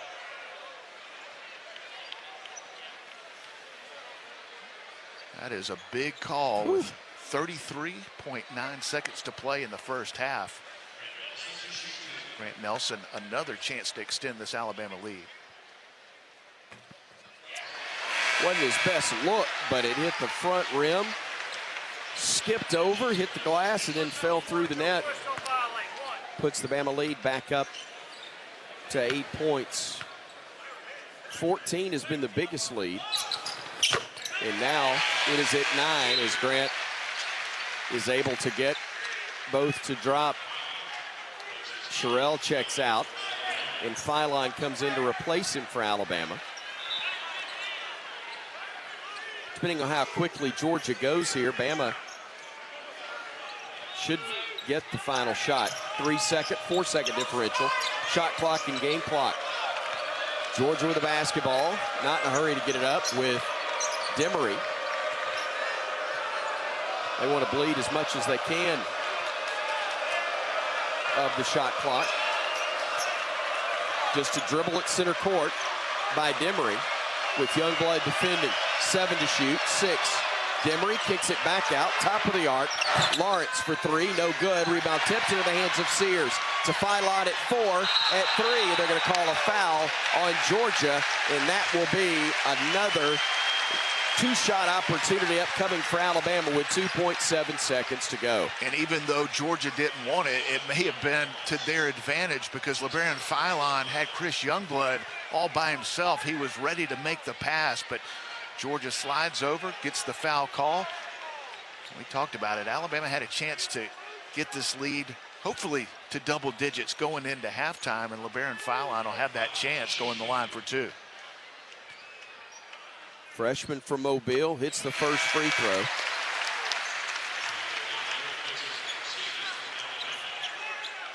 Alabama 11 of 26 from the field. 6 of 14 from bank first three-point range. And trying to go 11 of 14 from the stripe if LeBaron can hit this one. Nothing but nylon from Philon, and Bama does lead it by 11. Here come the Dogs running the other way at the buzzer. Shot is up, no good. Wouldn't have counted anyway, says Mike Nance, and the Tide heads to the locker room up 39-28. Roger Hoover catching up in a moment with the head coach of the Crimson Tide, Nate Oates.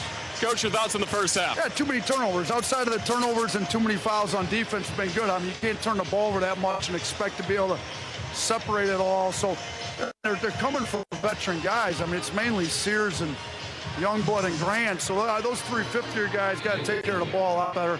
Thank you, Coach. Thank you, Coach. And thank you, as always, Cook's Pest Control, which gives pests the full court press. Call Cooks today to protect your home and business from pests and termites. 39-28, with the lead at intermission. Roger Hoover takes you through halftime when we come back on the Crimson Tide Sports Network from Learfield. When the game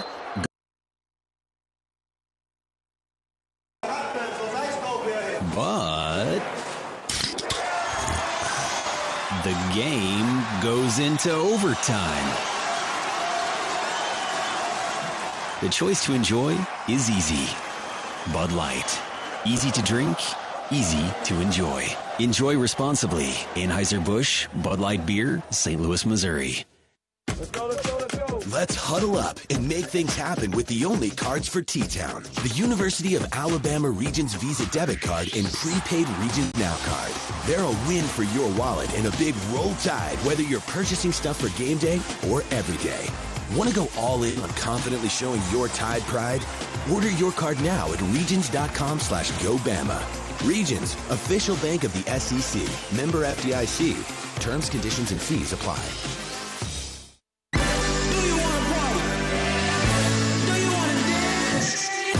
Your moment has arrived. It's time to shed the normal day-to-day version of yourself and let your most fabulous self loose. Make your way to Wind Creek Wetumpka, because whatever your idea of fabulous is, this is where you'll find it. Wind Creek Wetumpka. It's your kind of fabulous. Gambling problem? Call 1-800-GAMBLER.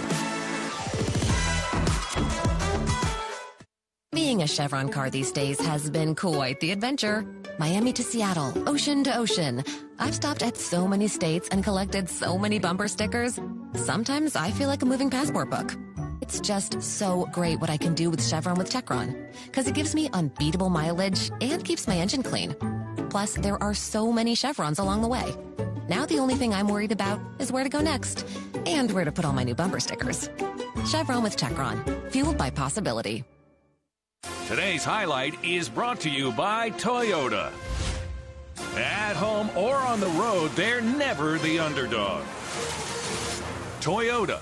Let's go places. Get 2.99% APR for 36 months on a new 2024 Toyota Tacoma Hybrid. Offer valid through February 3rd, 2025. Zero down for well-qualified buyers with approved credit and financing through Southeast Toyota Finance. $29.08 monthly payment for every $1,000 financed. Excludes tax, tag, registration, title, and dealer fees. See dealer for details.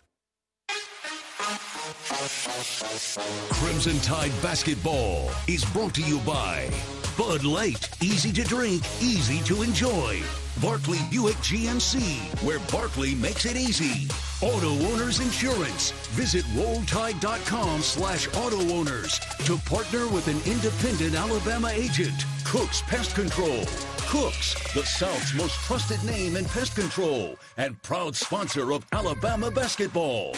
And by the Soup Store, the best place in town to get all your Alabama gear.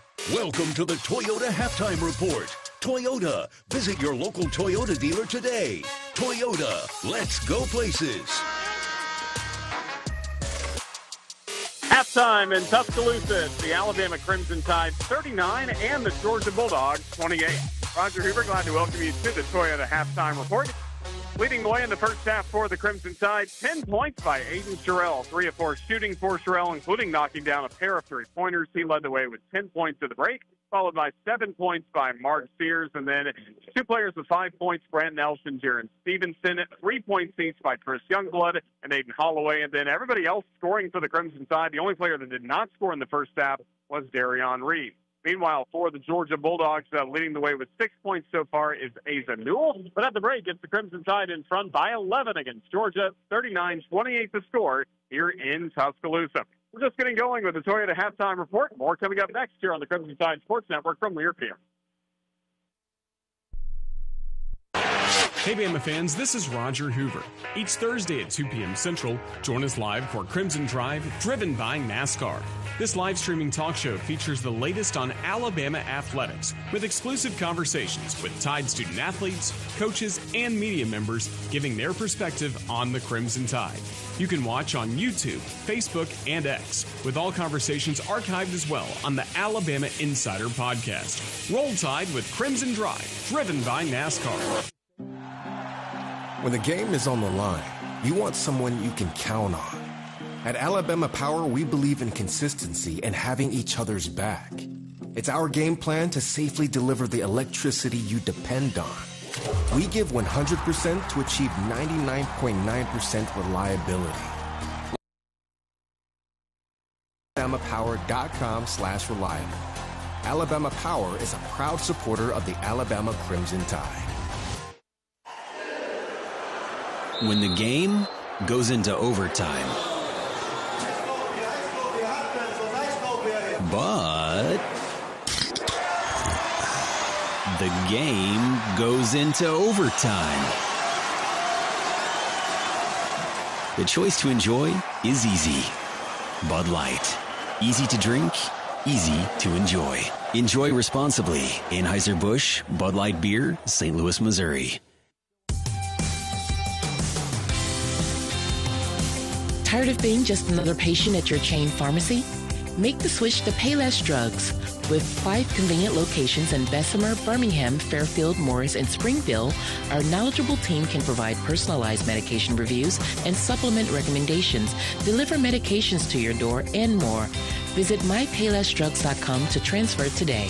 We're just what the doctor ordered.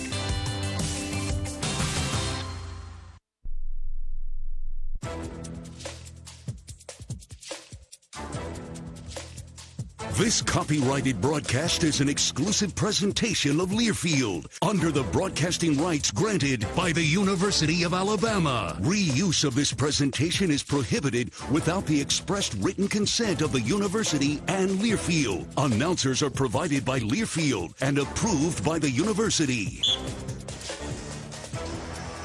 This is Tom Stipe with your Alabama Power Scoreboard update. Halftime for Coleman. Bama leads Georgia 39-28. Finals on the day so far in Knoxville, Tennessee over Florida, 64-44.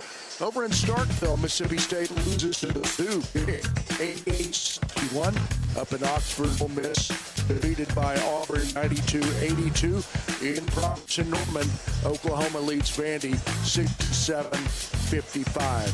For conference and coverage of college basketball, tune in to Sirius XM, PC Radio Channel 374. In your car, the all-new Sirius XM app, it's the home of your favorite team. Get the free trial at SiriusXM.com/SEC2025. With team stats next, this is the Crimson Tide Sports Network from Learfield. This is Coke Zero Sugar. Could I be the best Coke ever? Try and taste with your ears. Hear those bubbles? Imagine them tingling on your tongue. Fizzy deliciousness. Listen to that cascading liquid. A mouth-watering waterfall. Irresistibly tasty. Zero sugar. Crisp, refreshing, and ice cold. Is Coke Zero Sugar the best Coke ever? Try and decide.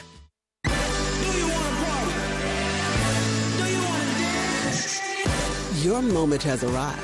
It's time to shed the normal day-to-day version of yourself and let your most fabulous self loose. Make your way to Wind Creek, Wetumpka, because whatever your idea of fabulous is, this is where you'll find it. Wind Creek, Wetumpka. It's your kind of fabulous. Gambling problem? Call 1-800-GAMBLER. Favorite jeans, favorite shirt. I can make a sausage and I'm firing it up. Yeah, everybody knows how I get my grill on. You can smell that flavor up and down the road. It's a little taste of heaven, and everybody knows.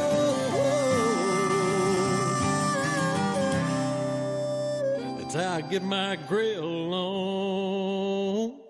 Kanaka sausage. It's just a little taste of heaven. Sports bring us together, but sickness can keep us apart. Don't miss out on what matters most. Vaccines help keep you in the stands while we are on the court. Staying up to date on your vaccines, including for respiratory viruses, keeps you in the game, protecting yourself and those around you. Be here, be healthy. Visit alabamapublichealth.gov/IMM for more information. I'm Coach Nate Oates, and this is the Ford F-Series Highlight Show. Talk about an outstanding lineup. Ford F-150 and Ford Super Duty deliver impressive power and game-changing capability. That's why I'm a fan of Ford F-Series, America's best-selling truck for 47 consecutive years. For the latest offers on a Ford truck, go to buyfordnow.com or visit your local Ford dealer. Proud sponsor of the Crimson Tide. Roll Tide. Based on 1977 to 2023 CY industry reported total sales. LeBaron will bring it front court, plays off the screen from Sherrill, who's left alone, tries another three, hits another three. The big fella getting it done early for the Crimson Tide. Bama leads Georgia at the half, 39-28, and the sound of the game presented by Beatbox. The original party punch with 9 delicious flavors, non-carbonated and resealable. Be the MVP of your next game day tailgate with Beatbox. Halftime stats, shooting percentage, Bama 42% overall, 43% from bank first three land, 11 of 14 from the foul line. Georgia 28% overall, 10% outside the arc, 7 of 13 from the stripe. Bama's out rebounding Georgia 29-19. Turnovers, Bama with 12, Dogs with 4. Again at the half, Bama leads Georgia 39-28. That does it, the Toyota halftime report. Second half's coming right up. This is the Crimson Tide Sports Network from Learfield. I was diagnosed with breast cancer last year and had chemo and radiation at DCH's Lewis and Fay Madison Cancer Center. I'm thankful for the support of my nurse Kate, my breast navigator Katrina, my doctors, and the whole staff. I have felt confident like I was the most important person there, before, during, and after. Tuscaloosa is blessed to have such an excellent team at the Madison Cancer Center. Great things are happening at DCH. Crimson Tide fans, this season don't lose out on your home comfort. Brown Cooling, Heating, Plumbing, and Electrical is a proud partner of Alabama Athletics and has been delivering the highest standards in home comfort across Birmingham for over 60 years. If you're looking for a great team and elite service from a quality company that cares, you can't miss with Brown in Birmingham. Score big this year with Brown Cooling, Heating, Plumbing, and Electrical. Visit brownheatingandcooling.com/specials to save on your next service. Roll Tide! Each Monday night, join us for Hey Coach, presented by Alpha Insurance. Live at 6 p.m. Central from Baumhauer's Victory Grill in Tuscaloosa. We'll talk Alabama athletics with Tide coaches and players, plus take your calls. Hey Coach is available to listen to across our radio network, the Varsity Network app, as well as a video stream on all CTSN social media platforms at UA_CTSN. Hey Coach, Mondays at 6 p.m. on the Crimson Tide Sports Network. At Red Diamond, we know that there's simply nothing better than the perfect sip of fresh brewed iced tea. And we've been working hard to make sure choosing Red Diamond is always easy. With only simple ingredients, water, tea leaves, and pure cane sugar. Or no sugar. We make sure our tea tastes like, well, tea. Stop by your local cooler and pick up a gallon for a perfect sip today. Red Diamond. Perfect, not easy.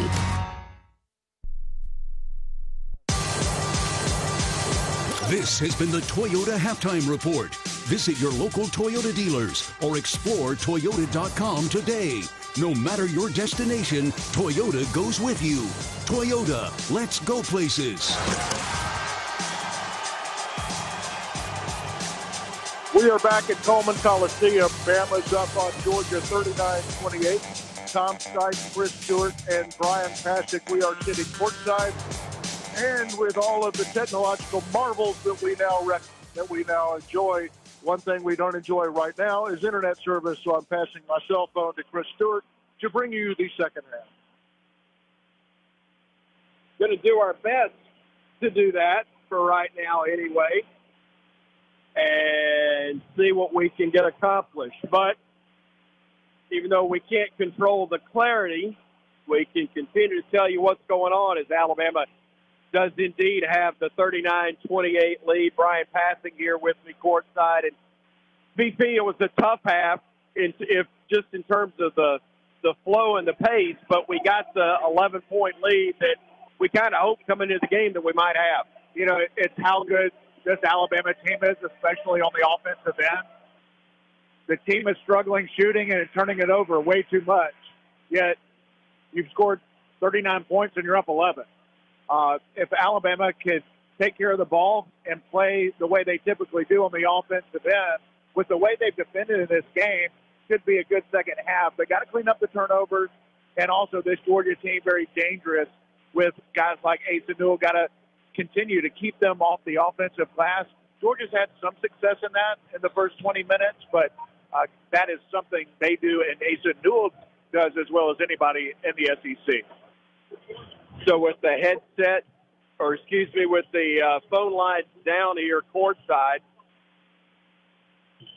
and I'm actually being told the issue is back at our network control, but we're just glad you're with us, even though the quality may not be as good. Hopefully, the result will be. Georgia with the basketball first, working it to the far side to LaFew. He'll dump it into the low post to Godfrey. Godfrey trying to back his way down, spins, shoots, jump hook is good, and it's 39-30. Alabama's interior defense hasn't been bad, but they go to Godfrey early. Not bad defense by Grant Nelson, but Georgia gets on the board. Sears with the basketball, driving to his left, stopping at the elbow, kicks it down low to Nelson. Spins, pump fake, shot, got it to go. The patience by Grant Nelson, got it deep in the post against Asa Newell. Pump fake, got him free and able to finish. Bulldogs will work it to the top of the circle. Three is up and missed, but the rebound controlled by Newell. He gets underneath the bucket, lays it up off the window for two. Yeah, just talking about it. That's what Asa Newell does, the number one offensive rebounder in the SEC. So with 19 minutes to go in regulation, Bama leads it 41-32. Crimson Tide with the lead in the basketball. Nelson looking for Sears, finds him. He'll drive down the center of the lane, puts up the lob to Amori, but the timing was off a little bit. Georgia clears it, comes the other way in transition. Kane and a whistle and a foul. No, just a squeak of the shoes, no whistle. Bucket good for Kane, and the Bulldogs have made it a 41-34 ball game. And going back to the offensive end, it was a good look by Mark Sears, but he and Cliff Amori just not on the same page. Nelson, a tough move, switched hands in midair, and got it to go with the left hand. It puts Bama up 43-34. Here's Georgia the other way with Demery. Up top, he'll work it to Newell. Now left side to Kane. Kane into the left corner to LaFew for three, short. Boxed out by Amori. He'll clear it and hand it off to Sears. Mark bringing it into the front court, being defended by Demery. Sears up top to Cliff, back to Mark. Mark at the elbow, the kick, corner. Nelson, three, bottom. Good offense by Alabama. Got in the lane, converts to defense. Grant Nelson has had a couple of open looks from three, finally knocks one down. Nelson starting to feel it as Bama leads it by a dozen. Bulldogs get it to Godfrey, who will drive against Cliff. He'll spin twice. He'll shoot. He'll miss. Nelson clears that miss and will hand it off to Sears.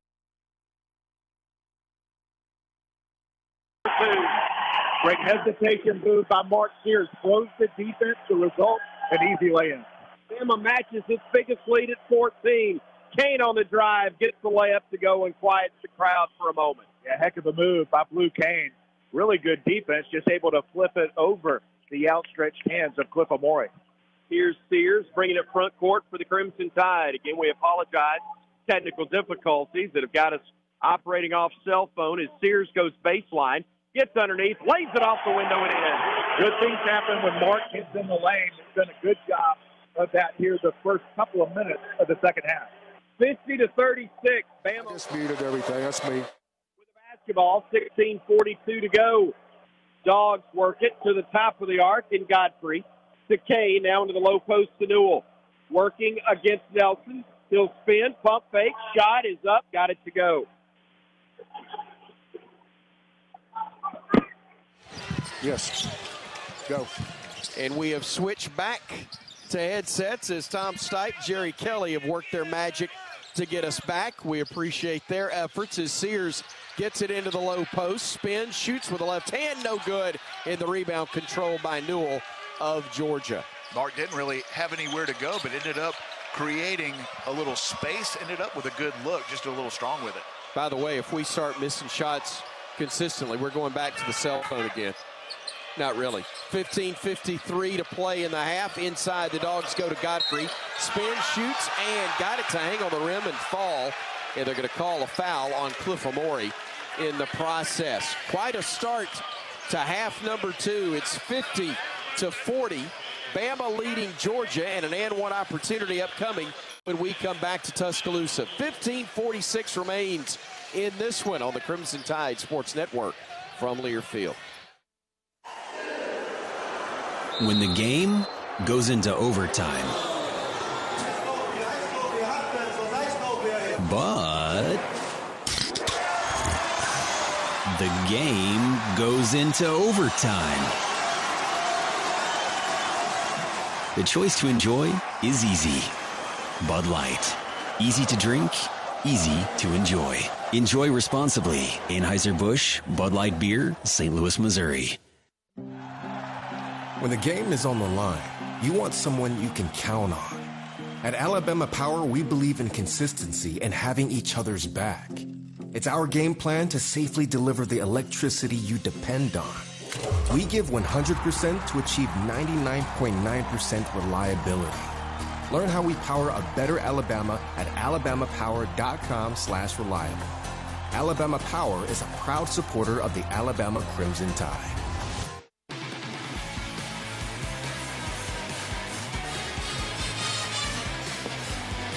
Bama 50, Georgia 40, 15:46 to go in the ball game. The unexpected happens every day, and when it does, head to Kohl's and Kohl's.com for everything your family needs. Kohl's, where families come first. Bama's up 10, and the Crimson Tide runs harder on Tri-Clean Gasoline from Citgo. Let me try that again. Tri-Clean Gasoline from Citgo. Rogers across the way giving me grammatical lessons, miming the whole thing. Tri-Clean Gasoline from Citgo. If they made internet service, we'd be great, Roger. Hey, you eventually got there. Right now, Nate Oates and the coaching staff talking about a greater intensity on defense is needed. More of a sense of urgency coming out of the locker room. That's been a consistent theme throughout home games, especially throughout this season. Kind of defense after halftime. That's something that the coaching staff is working hard on now, as Bryan, defensively, not what Alabama wanted to see to begin the second half. Yeah, in Georgia, a team that relies on their post play with Ace Newell and R.J. Godfrey. They've gone to that here early in the second half, and they're having success with it. Fortunately, Alabama's shooting the ball well, 5 for 6 from the field to start the half. The only miss, a Mark Sears floater that went in and out. So doing the job offensively. Love the aggressiveness I've seen in Mark Sears through the first 4.5 minutes. Taking the ball strong in the lane, been able to finish at the rim, also finding open teammates. It's just about getting stops for the Crimson Tide. One of the great guards in Alabama basketball history being recognized here during the timeout. Took me a minute, but that is indeed Ennis Watley. Inamo, one of the great ones ever to wear that Bama uniform, and great to have him back home, as so many other Bama greats want to come back, and they've enjoyed seeing this version of the Crimson Tide play under Coach Nate Oates. The great, I guess, debates, conversations that we get to have with Alabama fans. Who are the best 5 all-time Alabama basketball players? First of all, it's an impossible exercise, but one name that gets mentioned a lot, especially among the old folks like us, is Ennis Watley, one of the greats of all time. Listen, he is without a doubt one of the greatest of all time, but he is very much in conversation for one of the top 5 players, one of the most exciting players to ever put on the Crimson and White. Alabama with a 10-point lead at the moment, but Georgia's R.J. Godfrey at the free throw line converts an and one to make it a 9-point game. Foul line will bring it front court. Works off of a screen. Takes it to the wing, hands it off to Sears, top of the circle. Mark crossing over, playing off of a screen from Sherrill, goes down the lane, got fouled, and he will not get an opportunity to shoot free throws, I don't believe. Oh, they are going to give him 2 shots. Yeah, he got fouled before he went into his shooting motion, but one of the positives to officials missing calls is sometimes they miss them in your favor. Yep. So we will take it. He was eventually going to shoot. No doubt. He got fouled on the ground, and he'll go to the line for 2, and we will certainly take it. Mark hits the first free throw. It puts the lead back up at 10. Mike White, the Georgia head coach, talking to that very official, trying to understand why Mark is at the line. And I don't blame him for the confusion and the frustration. Both free throws good. Man, I missed you. 52-41. Bama with a lead, Georgia with a basketball. Silas Demery with a basketball between the circles. A bounce pass right side to Godfrey. Godfrey keeps the dribble alive, then gives it off to Demery. Around left side, they go to Lawrence. Lawrence, low post to Newell. Spinning against Diabate, gets under the bucket, spins back with the right hand. Got it to go, but they blew the whistle first, and I think they called him for a walk. I think that's the call. Great defense by Mo Diabate. Forced Asa Newell to change directions about 3 different times where he didn't want to. And Mo Diabate in Alabama gets the stop. D with the basketball, looking, still looking, spinning, giving it off to Philon. He'll shoot the 3 and can't get it to drop. Rebound fought for, and Mo tried to save it, but couldn't. It's out of bounds. Touch last by Diabate. Wasn't from a lack of effort, though. Mo's claiming he got pushed, and he did. But we didn't get the whistle on it. Great effort by Mo Diabate. You can hear the reaction of the Alabama fans. 52-41. Bama by 11. Georgia with the basketball. Left side with it. Demery throws it into the low post. Facing the bucket is Godfrey. Now trying to back up against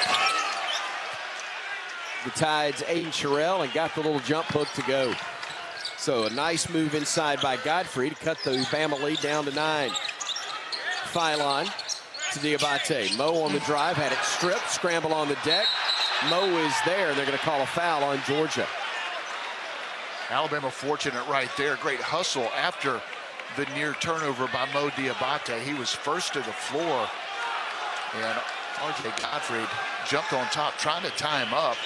Should have either been a turnover or a jump ball. Instead, it's a foul on Georgia. That was the right call, and the reason why is the hustle play from Mo Diabate.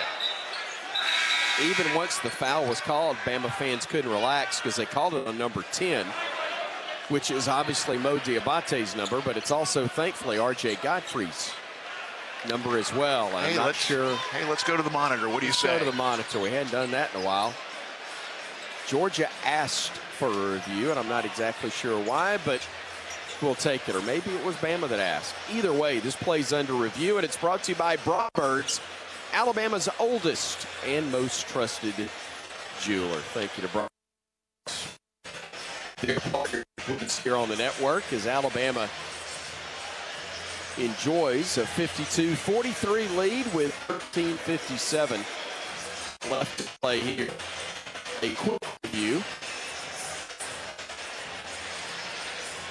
At some point, officials are going to figure out really not the only time, but so many times coaches ask for a review so they can get a free timeout because they know what the answer is going to be. Yep. Yes, we will go to the monitor and we will take 3 minutes to look at something that we really shouldn't. And after going to the monitor, they decided not to share with us on the microphone what the heck they were looking at to begin with.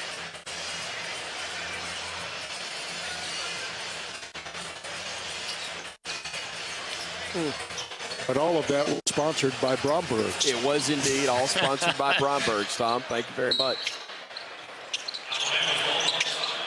Diabate giving it off to Philon on the inbound. Gives it now to Holloway. Aiden weaves, dishes. Philon spots up, three, short, rebound, scrambled, and picking it up will be Georgia initially, and then a tie-up is forced by Mark Sears. Another one that Georgia had and should have gotten, but because of the effort of Mark Sears, Alabama times it up. And he got it. Yeah, you're absolutely right. Mike White out in the middle of the court, out to half court. And he's been frustrated with the officiating. Didn't like that call, and that was one that was pretty obvious against the Georgia head coach. Here's what he's claiming. Foul on the Georgia and coach. I don't know that I can argue a lot with him. He's claiming that that's literally the exact same call from the previous head ball. Yeah, it really was. And they called a foul on one. They called a jump ball on the other. And he was determined to get a technical there. He wanted it in to the credit of, as the free throws made by Sears. Jason Baker was trying not to, but it was clear that both understood that Mike wanted the foul and the technical, and he got it, as both free throws are indeed good by Sears, and Bama now leads it 54-43. You know, I think all of us that love college basketball wish college basketball officiating was better. So we can all bond on certain things. Nance will inbound it. Excuse me, the official will hand it eventually to Philon, who will handle the inbound. And he does just now. LeBaron, quick inbounds to Mo, and he'll throw it home for two. Bama caught him with a heads turned, and the Tide makes him pay and leads it by 13. Great underneath, out-of-bounds play. Mo Diabate all by himself, had a defender on his back, able to rise up and throw it down. Dogs throw it into the low post to James. James posting up on Mo. Trying to spin left, does, shot is up, it's wild, it's no good. Mo just baited him into that one. Here comes Bama the other way after the Diabate rebound. Up top he goes to Philon. LeBaron off the screen, driving right, pump fake, lob, tip, no good. Rebound fought for and claimed by Georgia. Here come the Dogs in transition. They'll kick it into the right corner. Spotting up for three and missing it was Lawrence, and now Bama runs the other way with Sears. Mark working to the left wing, drives down the lane, kicks it out near side Holloway to Sherrill. Back near side Sears for three. Yeah, Mark Sears just has an energy and an edge here in the second half, and felt like that one was going to go down as soon as it left his fingertips. It did, and listen to this Coleman Coliseum crowd. Lid has been removed with 12:58 to go. Timeout on the floor. Bama, its biggest lead of the day over Georgia. 59-43 on the Crimson Tide Sports Network from Learfield.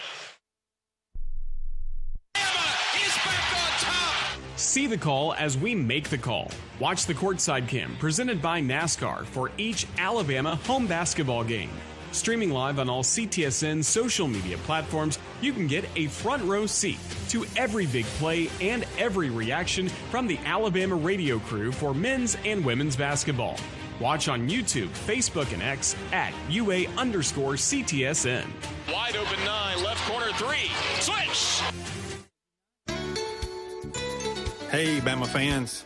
Tuscaloosa Drug Company is a proud supporter of Crimson Tide Athletics. We've been serving our community and the University Athletic Department for over a decade. There are 3 locations in the Tuscaloosa and Northport area to serve you. We understand the importance of prompt and efficient service. That's why we strive to provide service that you can rely on, where we know you by name. The next time you have a medication need, call who the Tide calls, Tuscaloosa Drug.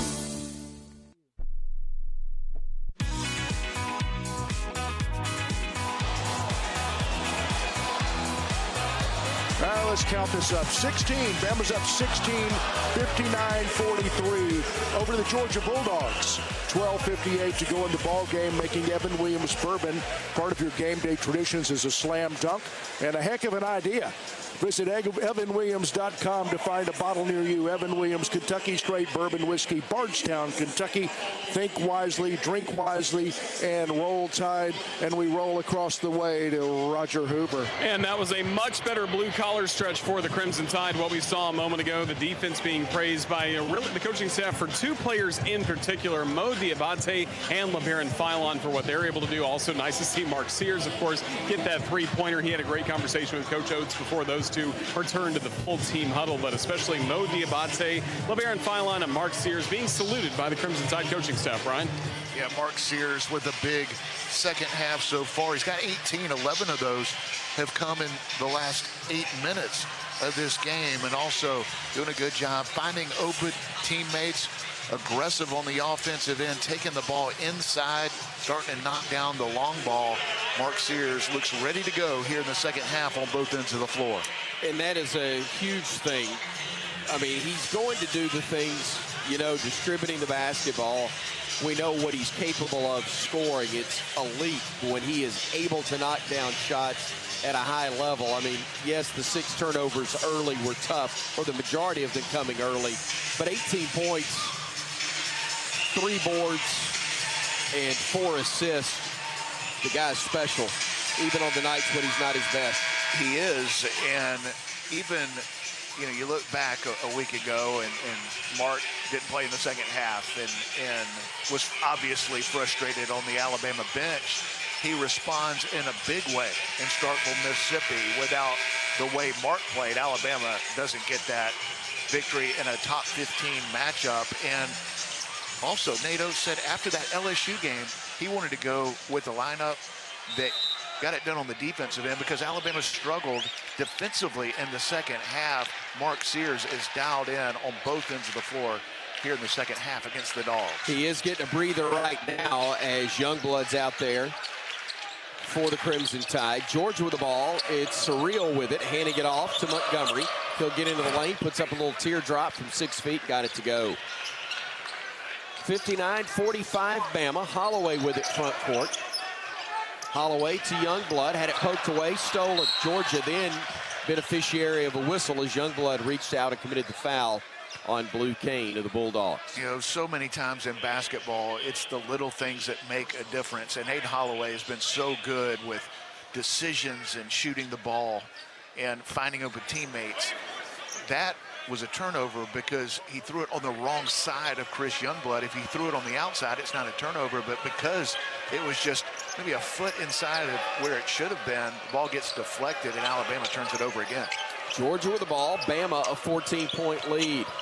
Santos Surreal handing it off to Kane, who drives, blocked beautifully by Sherrill, and here comes Holloway now with it front court for Bama. Aiden on the drive, fakes a pass, puts it up with the left hand, and got it to go.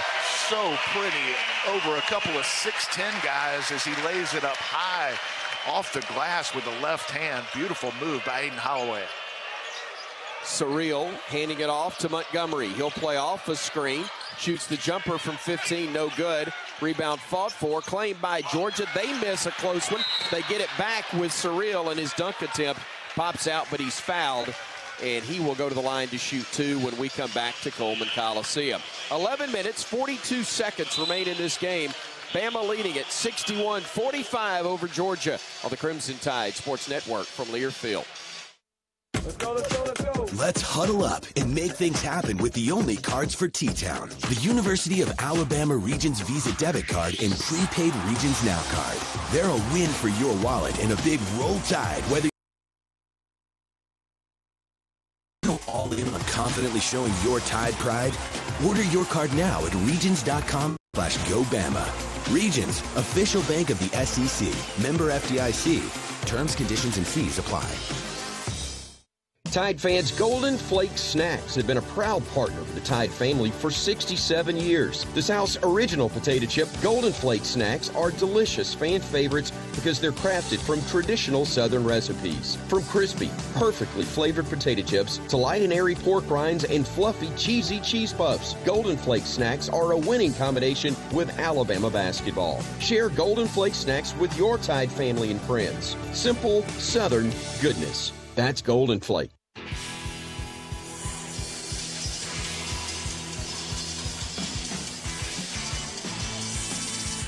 61, Georgia 45, 11:42 to go in the ball game. A-Tick wants to say thank you. Ticket holder Crimson Tide fans, visit AAATix.com to find tickets just about anything. A-Tix is a proud sponsor of the Crimson Tide. Also proud to have Roger Hoover walking out of the Bama huddle right now. Roger, what you got for him? Pretty calm huddle for the Crimson Tides. It's only a minute past in game time, so the coaching staff kind of reiterating a few messages on defense. Coach Oates starting to draw up some offense, but still pleased with the energy level that we've seen really ever since that first time out, Brian. Since then, different story for the Crimson Tide. Yeah, Alabama doing a good job on both ends of the floor, led by Mark Sears. 18 points, 5 for 10 from the field, 2 for 5 from deep, and looks dialed in here in the second half on both ends of the floor. And Aiden Sherrill continues to play well. Got a block shot on the last possession that started the Alabama fast break. He's got an Alabama career high 10 points with 4 rebounds, and he's doing a nice job on both ends of the floor. Really have enjoyed watching his progress in his freshman season. Former McDonald's All-American, 5-star recruit.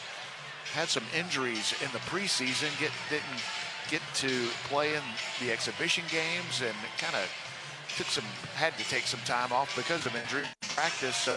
His start wasn't what he would have wanted it to be, but you can see his talent. You can see him continuing to get better. And when you look at Alabama, number 4 in the country, and assuming you hang on here this afternoon, going to move up to at least number 3 with Iowa State dropping a couple this week, but Alabama number 3 in the country.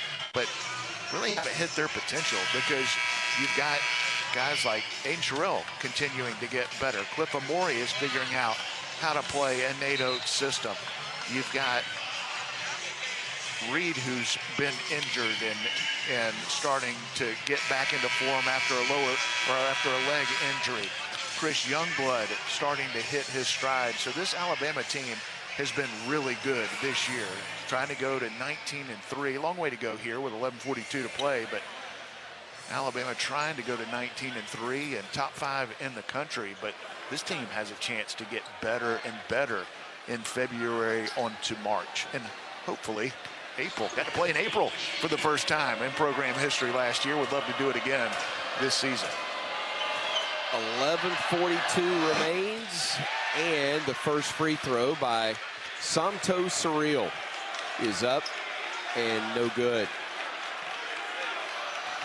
We played in New York once on April 1st. Was that April 1st? I was thinking that was late March. So late, it was April 1st, I think. Regardless, I'm more for what you were talking about. How about playing in April in the real tournament? In the big tournament. Although New York was fun, I'm not going to lie. Both free throws missed. Inside will be Nelson. Gives it off to Holloway. Aiden driving baseline now. A bounce pass to Cliff. Great pass to Nelson. Layup wouldn't go, but he got fouled, or they're going to call basket interference. It's going to be goaltending, not a foul. But count the bucket for Grant Nelson with 11:21 to go, and Alabama now leading at 63-45, which is the biggest advantage of the game for Alabama. Bulldogs with it, front court to our left. Left side, they go to Lawrence. Lawrence to Kane. Kane back to Lawrence, driving baseline. Cut off by Youngblood. He'll circle back out high, giving it off to James. He'll drive inside against Nelson. No good. Rebounded again by Grant. That's going to be his 6th board as Holloway comes the other direction. Holloway to the free throw line. Cut off. Gives it out. Youngblood 3. Bottom. He has got such a quick and smooth release. Didn't need much space. Let it go and knocks down another 3 for the Tide. 14-2 run over the last 3.5 minutes. Alabama with its biggest advantage at 21. Bulldogs try a 3. It's up and it's good from Deshane Montgomery. And it cuts the lead down to 18. 66-48 Bama with 10 minutes, 17 seconds and ticking time left. Just Georgia's 2nd 3 of the game, with that make now up to 14% from deep. Omori with the basketball near wing, hands it off to Nelson. Grant on the drive, looks, throws it away. He's trying to unload it, gives it off, and stolen by Kane, who drives in, missed the layup. Rebound control by the Dogs. Around the horn, they work it to Kane again, far side. His 3 attempt is missed. Rebound tipped into the hands of Nelson after the original deflection from Omori. And now it'll be Sears bringing it front court for the Tide. Mark on the left wing. Looking low, nothing there yet. Spins, looks, bounce pass to Cliff, goes in, shot attempt blocked, and Georgia will come the other way. Kane ahead to Lawrence, goes in, shot is up, no good, but a foul's going to be whistled on Chris Youngblood. That's a couple of times that Alabama's done a really nice job getting back in transition defense. Looked like it was going to be an easy run out after the turnover by Blue Kane, but Mark Sears with a hustle play forced a difficult layup attempt. Chris Youngblood with a similar type defensive play went up, changed the shot, a little bit of contact, and that'll send Georgia to the line for 2. Bulldogs shooting a pair after the foul on Youngblood was called. Chris's 2nd. Freebie missed again by the Dogs. They are just 8 of 17 from the stripe in this one, as Lawrence couldn't get it to go. Nelson and Omori sit down. Sherrill and Diabate check in for the Crimson Tide. There's a pretty big free throw disparity through most of the first half in Georgia's favor. Alabama just wasn't getting there and able to even those up, and Georgia struggling from the line. 2 more misses, another rebound for Aiden Sherrill. He's got 4 boards to go with 10 points. Holloway 3, and man, he is so much fun to watch shooting the rock. 69-48, Bama with 9:09 to go. He is one of the best shooters in college basketball. I don't think there's any doubt about it. When he's open, lets it fly, you are shocked if it doesn't go in. Dogs drive in, layup attempt blocked by Mo, but a foul down low is going to be whistled on Aiden Sherrill. Chris, I actually had some people try to tell me he wasn't that good of a shooter coming to Tuscaloosa, but I can confirm he is an outstanding shooter.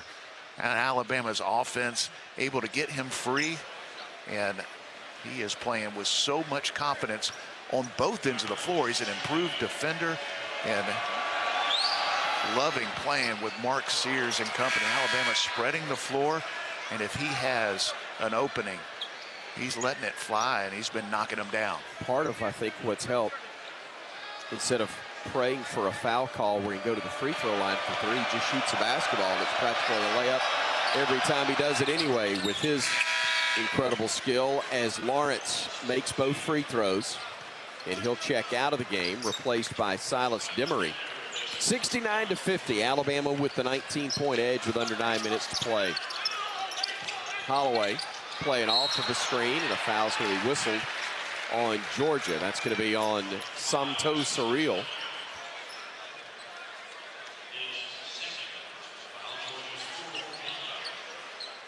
Fourth team foul on Georgia. They call that one on Demery, not on Surreal, as Holloway tries and misses the 3 near wing. Rebound by Surreal of Georgia, and the Dogs will come the other way. I'm shocked that one didn't go in. I am too, but you know what? It doesn't faze him. Doesn't. It's a good thing. Dogs throw it down low. Good catch in traffic by Newell. Missed it. Rebound fought for, scrambled, and Sears comes out with it. We got 4-on-1. Sears, the no-look to Mo. Great job defensively by Mo Diabate. He started the break, and Mark Sears rewards him. Beautiful no-look pass to Mo Diabate for the easy finish. Taken away by Mo. Gives it ahead Youngblood to Sears. The lob to Chris, who will catch it and go with a reverse layup for 2.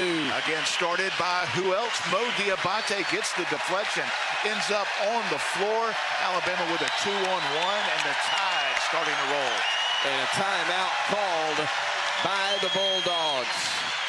7:57 to go. When we come back, it's all Bama right now. 73-50 is your score on the Crimson Tide Sports Network from Learfield.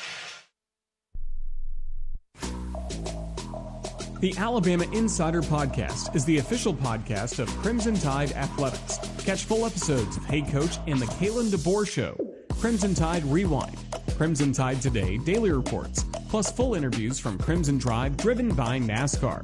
Download and subscribe to the Alabama Insider Podcast on Spotify, Apple Music, Amazon Music, and all podcast platforms. Roll Tide with the Alabama Insider Podcast. When the game goes into overtime, but the game goes into overtime. The choice to enjoy is easy. Easy to drink, easy to enjoy. Enjoy responsibly. Anheuser-Busch, Bud Light Beer, St. Louis, Missouri.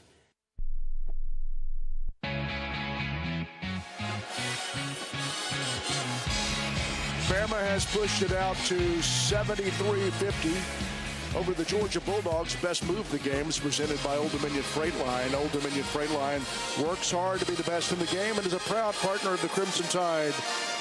Nice to have Bryan Passink back to select the best move of the game. Boy, a lot to choose from, and Alabama able to get the stop. Mo Diabate with the deflection, and Mark Sears, who leads the way with 18 points, but he's also got 6 assists. Had a beautiful lob pass to Chris Youngblood, who's playing his best basketball, able to finish with the reverse lay-in, and Alabama able to extend the lead. 2 points for Alabama. Back to Roger Hoover for what'd you hear from the Bama huddle?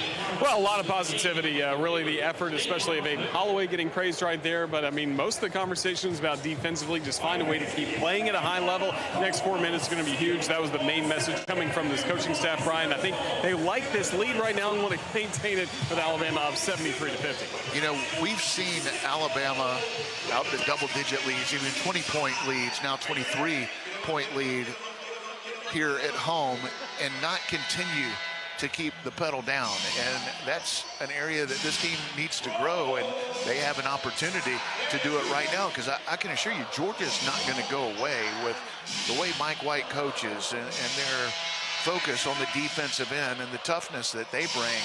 They're not going to go away. Alabama can't relax, and I think this is a growth opportunity for this team with 7:57 to play, because up 23 at home, you feel like you've got this game taken care of. And you can't play with that mindset of the game is over. You got to play with the mindset of this team is trying to get to a destination and to become a better team.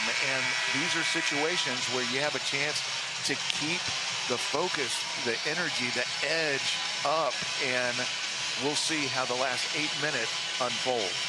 While we've got a moment, let's pause 10 seconds for station identification. This is the Crimson Tide Sports Network.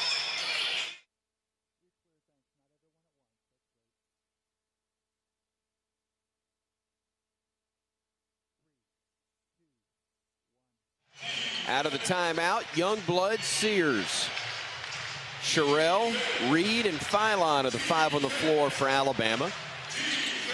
Georgia will inbound at side court in front of their own bench. They get it into Demery, who will set things up in the man-to-man, or against the man-to-man of Alabama, I should say. LeFew looking low, plays off the screen, dribbles right, gets into the paint, off the wrong leg, puts it up, no good, rebounded Reed, and here comes Bama the other way. Tide looking to add to a 23-point edge. Youngblood going down the lane, runner with the left hand off the window and good. Boy, the strength of Chris Youngblood. That was a physical drive, took some contact, then initiated a little contact and able to finish off the glass with his left hand. Demery with the basketball, looking to his right, feeds it off to Kane. He'll try a three, misses it. Rebound is controlled by Georgia. They'll drive into the paint, they'll hand it off, they'll throw a bounce pass, and then the flipped layup is good by Asa Newell. He lost it on the way up and just kind of deflected it into the cylinder, and the Dogs have pulled back to within 23. Here's Sears weaving through traffic. Puts it up, or tried to, had it deflected, and he'll run it down to the corner. Phylon thought about a three, instead will keep the dribble going and work to the top of the arc. Got a matchup that he liked, but lost the handle and got it back. Feeds Sears now. Mark with it, going left side. Mark off the window, no good, and the rebound controlled by Godfrey of Georgia. Back the other way is Kane. Puts it up, blocked off the goal, the backboard by Phylon, and now Georgia, though, with a steal. They work it to Kane in the right corner. His three is up and good. Well, I mentioned Georgia. They're not going to go away. They haven't shot it well from three. Blue Kane, one of the best shooters on this Georgia team, got free after the turnover. Darion Reed took a lot of contact, no call.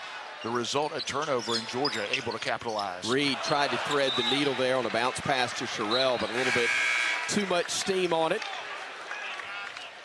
Alabama in this game, especially in the first half, and on that possession right there, trying to throw some very high degree of difficulty passes. I mean, the chance of that connecting, not very high. Alabama has been much better taking care of the ball here in the second half, but that, I would put that in the category of an unforced turnover, which was the story of the first half. Dogs come the other way, miss a three on the left wing by LeFew, rebounded by Sherrell. That's his sixth at least. Now Holloway weaving through traffic, hands it off to the other Aiden. Now near side will feed it off to Stevenson, trying to back his way down. Double team, the kick into the corner. Three, no good from Reed. Rebound tipped and controlled by the Dogs. They get it front court with Godfrey. Godfrey left side to Kane, and now backing his way down will be Newell. Newell working against Reed into the paint. Spins through, puts it up with the left hand, got it to go. Two of the top freshmen in the SEC going at it. That was a big-time move by Asa Newell. Stevenson, near side, three, bottom. Good to see Jaron get another one to go. His second bank first three of the ball game. He's now got 8 points to go with a couple of rebounds in 14 minutes of action. And with 5 minutes and some change to go, Bama leads at 78-57. Georgia trying to throw it down low, and Sherrell's going to get called for the reach on the overplay against R.J. Godfrey. Good to see Jaron Stevenson knocking down open threes. He doesn't need to take too many overly contested threes, but he can make that with consistency, which I think he has the ability to do. Important for this Alabama team. Knocked down one in the first half, knocked down another one on the last possession. Hopefully that'll continue to give him confidence on that end of the floor. Sherrell and Reed check out as Amori and Nelson come in, but a three is made in the corner by Georgia to cut it to an 18-point game. Inside Holloway, a bounce pass to Amori. Nice reverse layup for two. Nice pass from Aiden Holloway. Cliff Amori with a strong move at the rim. Dogs hurry the other way. Godfrey kicks it left side to Lawrence. Lawrence into the low post to Newell. Faces the basket from 15 against Nelson. Gets into the paint. Spins left and right, then right again. Shot is up and good. Patience, strength, skill as well from Newell, resulting in another bucket. And he's got 16 points. Bama throws a lob. It's batted away from Amori and goes out of bounds. Such last, they say, by the Crimson Tide's big man. Aiden Holloway looking for Cliff Amori on the pick and roll. The lob pass was there. Ball got deflected out of bounds, but Georgia gets it back. Dogs get it front court with Demery to the top of the circle. Newell dribbles right, hands it off. Lawrence back right side, Demery. Demery will pick it up, feed it out high to Lawrence. Back to Demery, right wing, into the low post now to Newell. Newell backing his way down to the block. Poked away from him by Nelson. Shot clock's at 4 as they try one from the right wing for 3. It's missed by Demery, and the rebound Nelson. Outlet pass goes to Holloway. Aiden into the front court, crosses over, gets underneath, plays through contact, and gets the reverse layup to go. Well, he is so good, obviously shooting the ball, but much improved, taking it to the basket. Beautiful reverse lay-in with the left hand. Holloway now with 10 points for Alabama. Tide leading it by 20 with 3:18 to go. They'll drive and kick into the corner. Newell for 3, missed it. Rebounded by Amori for Alabama, and for Cliff, that'll be rebound number 9 for him to go with 4 points. Holloway in the paint, the handoff to Cliff. He'll drive in, he'll lay it up, count it, and he is fouled. An and one opportunity upcoming for Clifford Amori when we come back to Tuscaloosa. 3:05 remains in this one.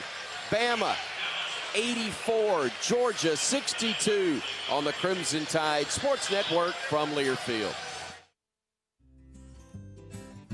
Nobody beats me, Mark Sears, on the court, and nobody beats Cook's Pest Control when it comes to superior protection against unwanted pests and termites. Cook's knowledgeable and courteous technicians are expertly trained to get the job done right. Guaranteed. Call Cooks today for your free quote or to schedule a free on-site inspection. Roll Tide.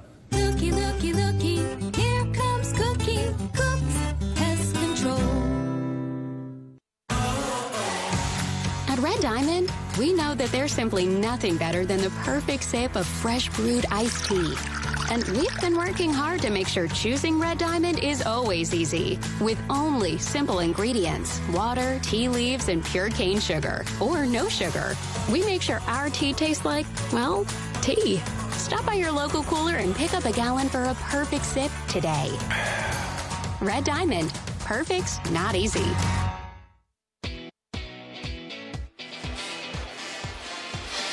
3 minutes and 5 seconds to go in the ball game. The news is good. Bama's up on the Georgia Bulldogs, 84-62. Be sure and stay tuned after the game for the Regions postgame show with Bama coach Nate Oates. And don't forget, you can get your University of Alabama Visa debit card or prepaid Regions Now card today. To Roger Hoover.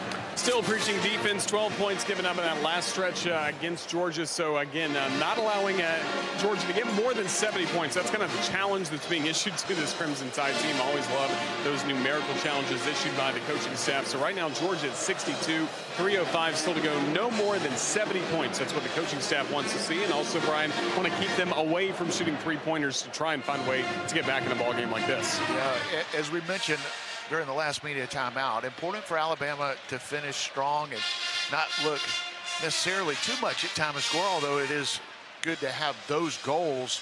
Alabama wants to finish getting the job done defensively. This is obviously a high-powered Alabama offense, the #1 scoring team in college basketball, but defensively they've been really good at times over the course of the year, maybe not as consistent as they would like. I think this team can get much better on the defensive end, and to compete for an SEC regular season title and a chance to compete for a national championship, I think those are the areas that this team needs to get better. Take care of the ball offensively. We know what they could do on the offensive end when they do that, but defensively, I think the personnel's there. They're starting to come together, and that has been an area of focus and pride for this defensive team. You can see it in the way Mark Sears has played since last Saturday against LSU, where that second half was not at all what he wanted it to be, but responded in a big way on Wednesday night in Starkville, Mississippi. Not just scoring, but defending, and his defense and edge and leadership here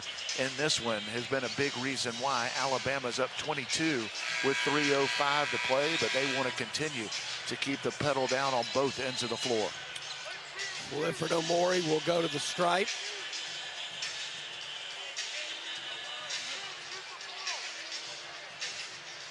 Big Cliff with 3:05 to go. 6 points on the day. Misses the free throw, but the long rebound. He rebounds his own. Deep three. Holloway wouldn't go, and the rebound fought for Knocked out of bounds, touched last by Georgia. And the hustle of Grant Nelson is what allowed that to stay alive. And the hustle of Cliff Amore getting the rare offensive rebound after the missed free throw, doing a little Mo Diabate impersonation as he tracked it down, got it to Aiden Holloway, in Alabama with a third chance opportunity. Holloway to inbound it for the baseline, throws it in, and a reach is going to be called on Georgia. They tried to keep Nelson from cutting to the basket, and in doing so, they commit the foul. That'll be the 5th on the Dogs. Grant Nelson has had a really nice game, kind of quietly. 14 points, 9 rebounds. He won't go to the free throw line right there. Georgia with their 16th foul. But he has played well, especially here in the second half. He's got 4 blocked shots in addition to those numbers that you gave. And Bama has to burn a timeout here with 2:57 to go. It'll be a 30. Grant does so many little things for you over the course of the game. Yes, the scoring and rebounding numbers are there. You mentioned the blocked shots. He has become a much better defender than he was a year ago. And he was pretty good last year defensively. But he's got a couple of assists. And he is such an important player for this team on both ends of the floor. Just gives you a little something different each and every night. But his consistency has been at a high level, playing like a senior or a graduate student should. So glad he decided to come back after the year he had, a solid year, but an incredible NCAA tournament. And he and Mark Sears, they have played well the last couple of games, and they're having big seasons. A big reason why Alabama's looking to go 19-3 and potentially number 3 in the country, maybe as high as number 2 when the polls come out next week. Bama gets it to Nelson. Nelson to Sears, top of the arc, driving left, going downhill. Stops on a dime, kicks it back out. Holloway, 6 to shoot. Sears on the wing at 5. At 4, Sears down the lane at 2. I don't know how he got that ball up. It went through the bottom of the basket, and they're going to call a shot clock violation. That was weird. Nate goes, wait a minute, you can't say it didn't hit the rim because it went all the way through the basket, but it went the bottom. It went the wrong way. It did. Through the rim. Interesting. 2:33 to go. It was a strange offensive possession. Ended up with 2 points on Cliff Amore. Driving in, they'll miss a shot because of the 5th block of the game by Nelson. It was Godfrey who had it blocked by Grant. Again, 5 blocks on the night for him. Outside to Sears, he'll go baseline. He'll drive in, he'll lay it up and in for 2. And man, the explosiveness. Not the tallest guy on the floor, but he can jump. He can, again, the jump stop, playing off 2, able to finish at the rim. Mark Sears with a big second half. Dogs work it to the baseline. They'll get the layup to go from Demery, a little floater with the right hand. And it's 86-64. Nelson trying to split defenders, had it stripped, got it back, and then got fouled. Mark Sears hit the 3 well after the whistle. Almost like a no-look 3 from about 28 feet. Great to see Mark Sears playing well. And they said it before the game to you in the pregame interview. He was going to let the guys know what the week of practice is going to look like. Yep. You have the bye in the midweek game. Don't play again till Saturday in Fayetteville, Arkansas.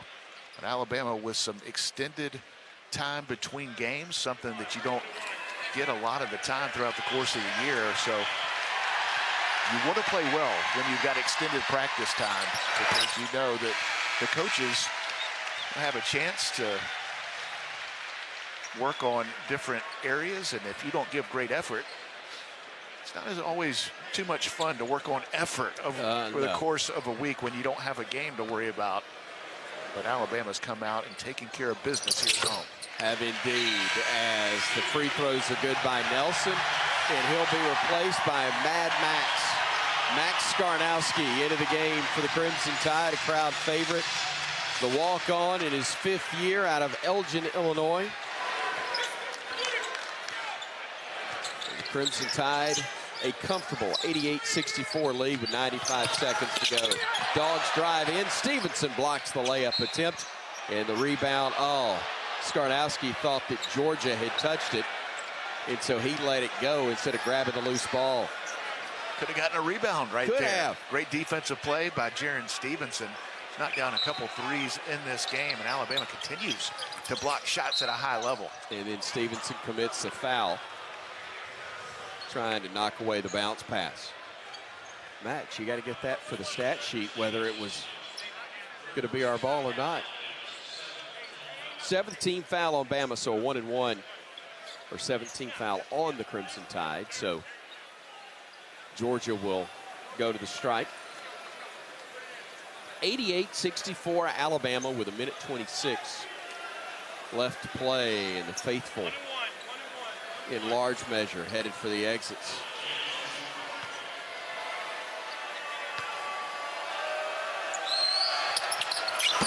Free throw up and missed by Georgia's Dylan James, and they're going to call a lane violation, I believe, on the Dogs, or is that a rebounding foul?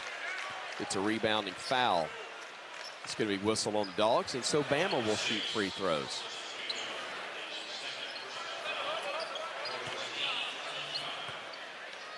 Call that on Surreal. No, James, I'm sorry. Aiden Sherrill a chance to add to his career high. Had a big first half. Had a big first 10 minutes.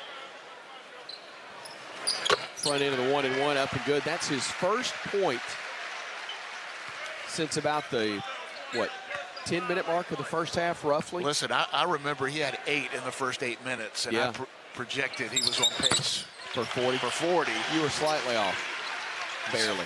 A little off, but he was definitely on track at that point. Hits both free throws. He's got a dozen to go with 7 rebounds of the game, and Bama leads at 90-64 as the free throw is missed, and then the rebound is caught by Surreal, and he'll throw it home to make it a 90-66 ball game. Bama inbounds it. Max had it for a second, then gave it back up to Stevenson. Jaron drives, dishes to Max, who will go down the lane. He'll stop. He'll look. He'll find Sherrill for another 3. That one's just short. It was dead on, but didn't go down. Just the second miss of the field today for Sherrill. Dogs lose the handle, get it back, kick it into the corner. LeFew misses. Rebound control by the Dogs, and then they get Phylon for the foul as he tried to block the shot attempt.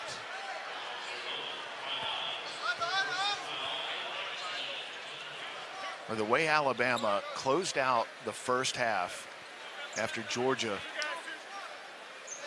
was able to come back. Alabama with a 14-point lead midway through the first half. Georgia battled back, made it a game, but Alabama able to extend the lead to double digits going into halftime, continued that.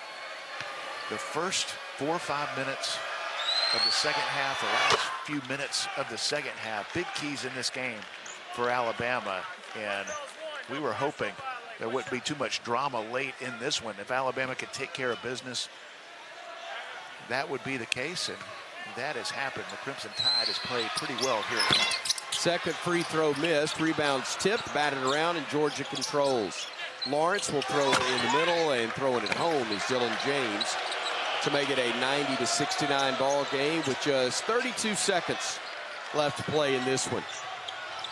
Nate Oates, I would imagine, wants to run something to get Max Skarnowski an opportunity. Phylon with the dribble out near center court. Phylon being loosely defended by LeFew. Driving right, Phylon kicks it in the corner. Sherrill back to Phylon. Phylon will let fly from 3. No good. Rebound fought for. Controlled by the Dogs with 1 second, and they will not shoot it. The game will end, and it's 90-69 Bama, and strike up the band.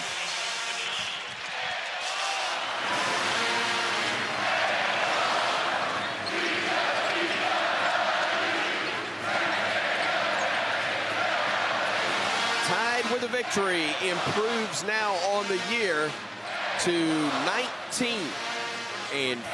The Dogs fall to 15-7. They're 3-6 in the league. Bama sits at 8-1, and in the midway point of conference play. sits just one game behind Auburn for first in Southeastern Conference action. Post-game comes your way in a moment. Roger Hoover will drive as I head to the locker room to catch up with Coach Nate Oates. I'm Chris Stewart, and this is the Crimson Tide Sports Network from Learfield. Convenience is the name of the game at the Holiday Inn Express and Suites Tuscaloosa University. Located on Veterans Memorial Parkway, the Holiday Inn Express and Suites Tuscaloosa University offers just the right amenities for a relaxing getaway or a productive business trip. The University of Alabama, Bryant-Denny Stadium, Coleman Coliseum, and the Bryan Conference Center are within 2 miles, making any visit to the Capstone convenient. Whatever you're visiting Tuscaloosa for, the Holiday Inn Express and Suites Tuscaloosa University is the perfect hotel destination and a proud preferred hotel partner of the Crimson Tide. Coleman Coliseum gives the Tide a big home court advantage. When it comes to your home, count on Tri-Green Equipment to give you a big advantage with our lineup of John Deere equipment and tried and true expertise. We'll help you call the right plays on your property, and we're always there when you need an assist. From riding mowers, compact utility tractors, gators to agriculture equipment, we've got serious game. Stop by one of our locations or visit TriGreenEquipment.com. Proud sponsors of Alabama Crimson Tide basketball. Sports bring us together. The sickness can keep us apart. Don't miss out on what matters most. Vaccines help keep you in the stands while we are on the court. And the jam by Terry Reed. Staying up to date on your vaccines, including for respiratory viruses, keeps you in the game, protecting yourself and those around you. Be here, be healthy. Visit alabamapublichealth.gov/IMM for more information. Today's highlight is brought to you by Toyota. At home or on the road, they're never the underdog. Toyota. Let's go places. Lease a new 2024 Toyota Tacoma SR5 for $379 a month for 39 months. Offer valid through February 3rd, 2025. Well-qualified lessees with approved credit through Southeast Toyota Finance. $36.78 due at signing. No security deposit with select equipment. $350 disposition fee. Excludes tax, tag, registration, title, and dealer fees. See dealer for details. At Red Diamond, we know that there's simply nothing better than the perfect sip of fresh brewed iced tea. And we've been working hard to make sure choosing Red Diamond is always easy. With only simple ingredients, water, tea leaves, and pure cane sugar, or no sugar. We make sure our tea tastes like, well, tea. Stop by your local cooler and pick up a gallon for a perfect sip today. Red Diamond. Perfect, not easy. Prestige Health Net is helping rural hospitals stay local and stay open in Alabama. We use our own money to improve your hospital's IT infrastructure by delivering superior internet, cybersecurity, phones, TVs, and more. Prestige Health Net brings professional solutions to rural hospitals, saving costs and elevating healthcare standards. For more information about Prestige Health Net, visit us online at prestigehealthnet.com. Prestige Health Net. We help your hospital help you. Welcome to the Regions postgame show on the Crimson Tide Sports Network from Learfield. Get your University of Alabama Regions Visa debit card or prepaid Regions Now card today. Roll Tide and welcome back to Coleman Coliseum, where the final score is Alabama 90 and Georgia 69. Roger Hoover, glad to welcome you to the Regions postgame show. Get your University of Alabama Regions Visa debit card or prepaid Regions Now card today as Alabama picks up an impressive victory against the Georgia Bulldogs, and leading the way was Mark Sears in terms of scoring with 20 points for Alabama in this game. He is our Texaco star of the game. Again, presented by Texaco. Unbeatable shots, unbeatable plays, and the unbeatable mileage with Texaco with Techron. Bryan Passink, it was great to see Mark Sears have a fine performance as really a lot of things clicked for Alabama in this game. Yeah, I thought Alabama's, the way they finished the first half, set the tone. And Nate Oates has preached wanting to see this team get it done on the defensive end in the second half. And I thought Alabama did, overall holding the Georgia Bulldogs to 35% field goal shooting. Now their field goal percentage is a little better in the second half, but a lot of that was late when this game was well in hand for the Crimson Tide. But I thought Mark Sears and Grant Nelson, those veterans, really set the tone throughout this game. Too many turnovers throughout for Alabama, but when you shoot 53% for the game, 61% in the second half, and you've got your veterans making plays on both ends of the floor, it's typically going to be a good afternoon at the office for Alabama, and it was, as the Crimson Tide comes in and takes care of business. Great win against Georgia, making Evan Williams bourbon part of your game day traditions and, of course, game-winning celebrations. It is a slam dunk. Visit evanwilliams.com to find a bottle near you. Evan Williams, Kentucky Straight Bourbon Whiskey. Bardstown, Kentucky, 43 to 45% alcohol by volume. Think wisely, drink wisely, and roll Tide. Again, the final score in Tuscaloosa, Alabama 90, Georgia 69. We're just getting going with the Regions postgame show, and this is the Crimson Tide Sports Network from Learfield.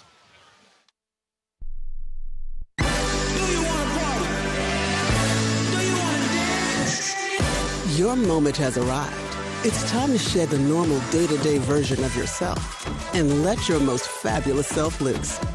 Make your way to Wind Creek Wetumpka, because whatever your idea of fabulous is, this is where you'll find it. Wind Creek Wetumpka. It's your kind of fabulous. Gambling problem? Call 1-800-GAMBLER.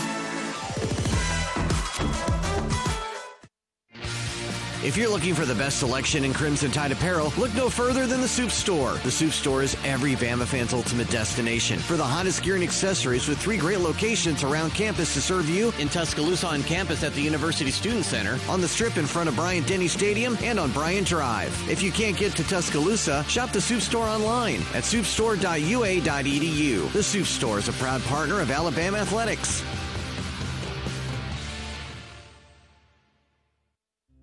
What's up, Tide fans? This is Mark Sears reminding you that the best defense against ants, spiders, mosquitoes, and other pests is Cook's Pest Control. Southern homes are particularly vulnerable to termites. Cook's Centricon system is today's best technology for termite control. Protect your house with pest control you can trust. Call Cook's today for a free inspection.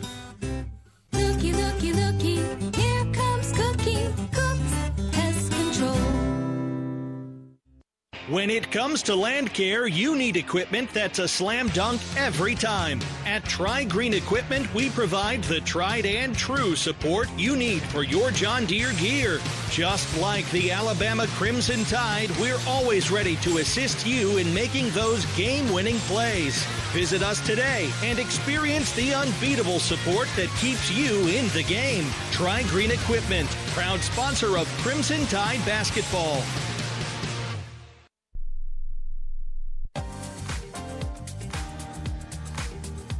LeBaron, quick inbounds to Mo, and he'll throw it over for 2. Bama caught him with a heads turned, and the Tide makes a pay and leads it by 13. That was our assist of the game. It's presented by Baumhauer's Victory Grill. Due to popular demand, Baumhauer's Inflation Bites menu is back to help you save some cash in the new year. Try their delicious hand-breaded onion strings for only $7.99. The custom grind 1/3 pound Omaha beef tailgate burger for $8.99. Plus the hearty Bam Bam chicken for only $9.99, and many more options, all under $13. Bryan Passink likes that. Baumhauer's legendary fun and legendary food.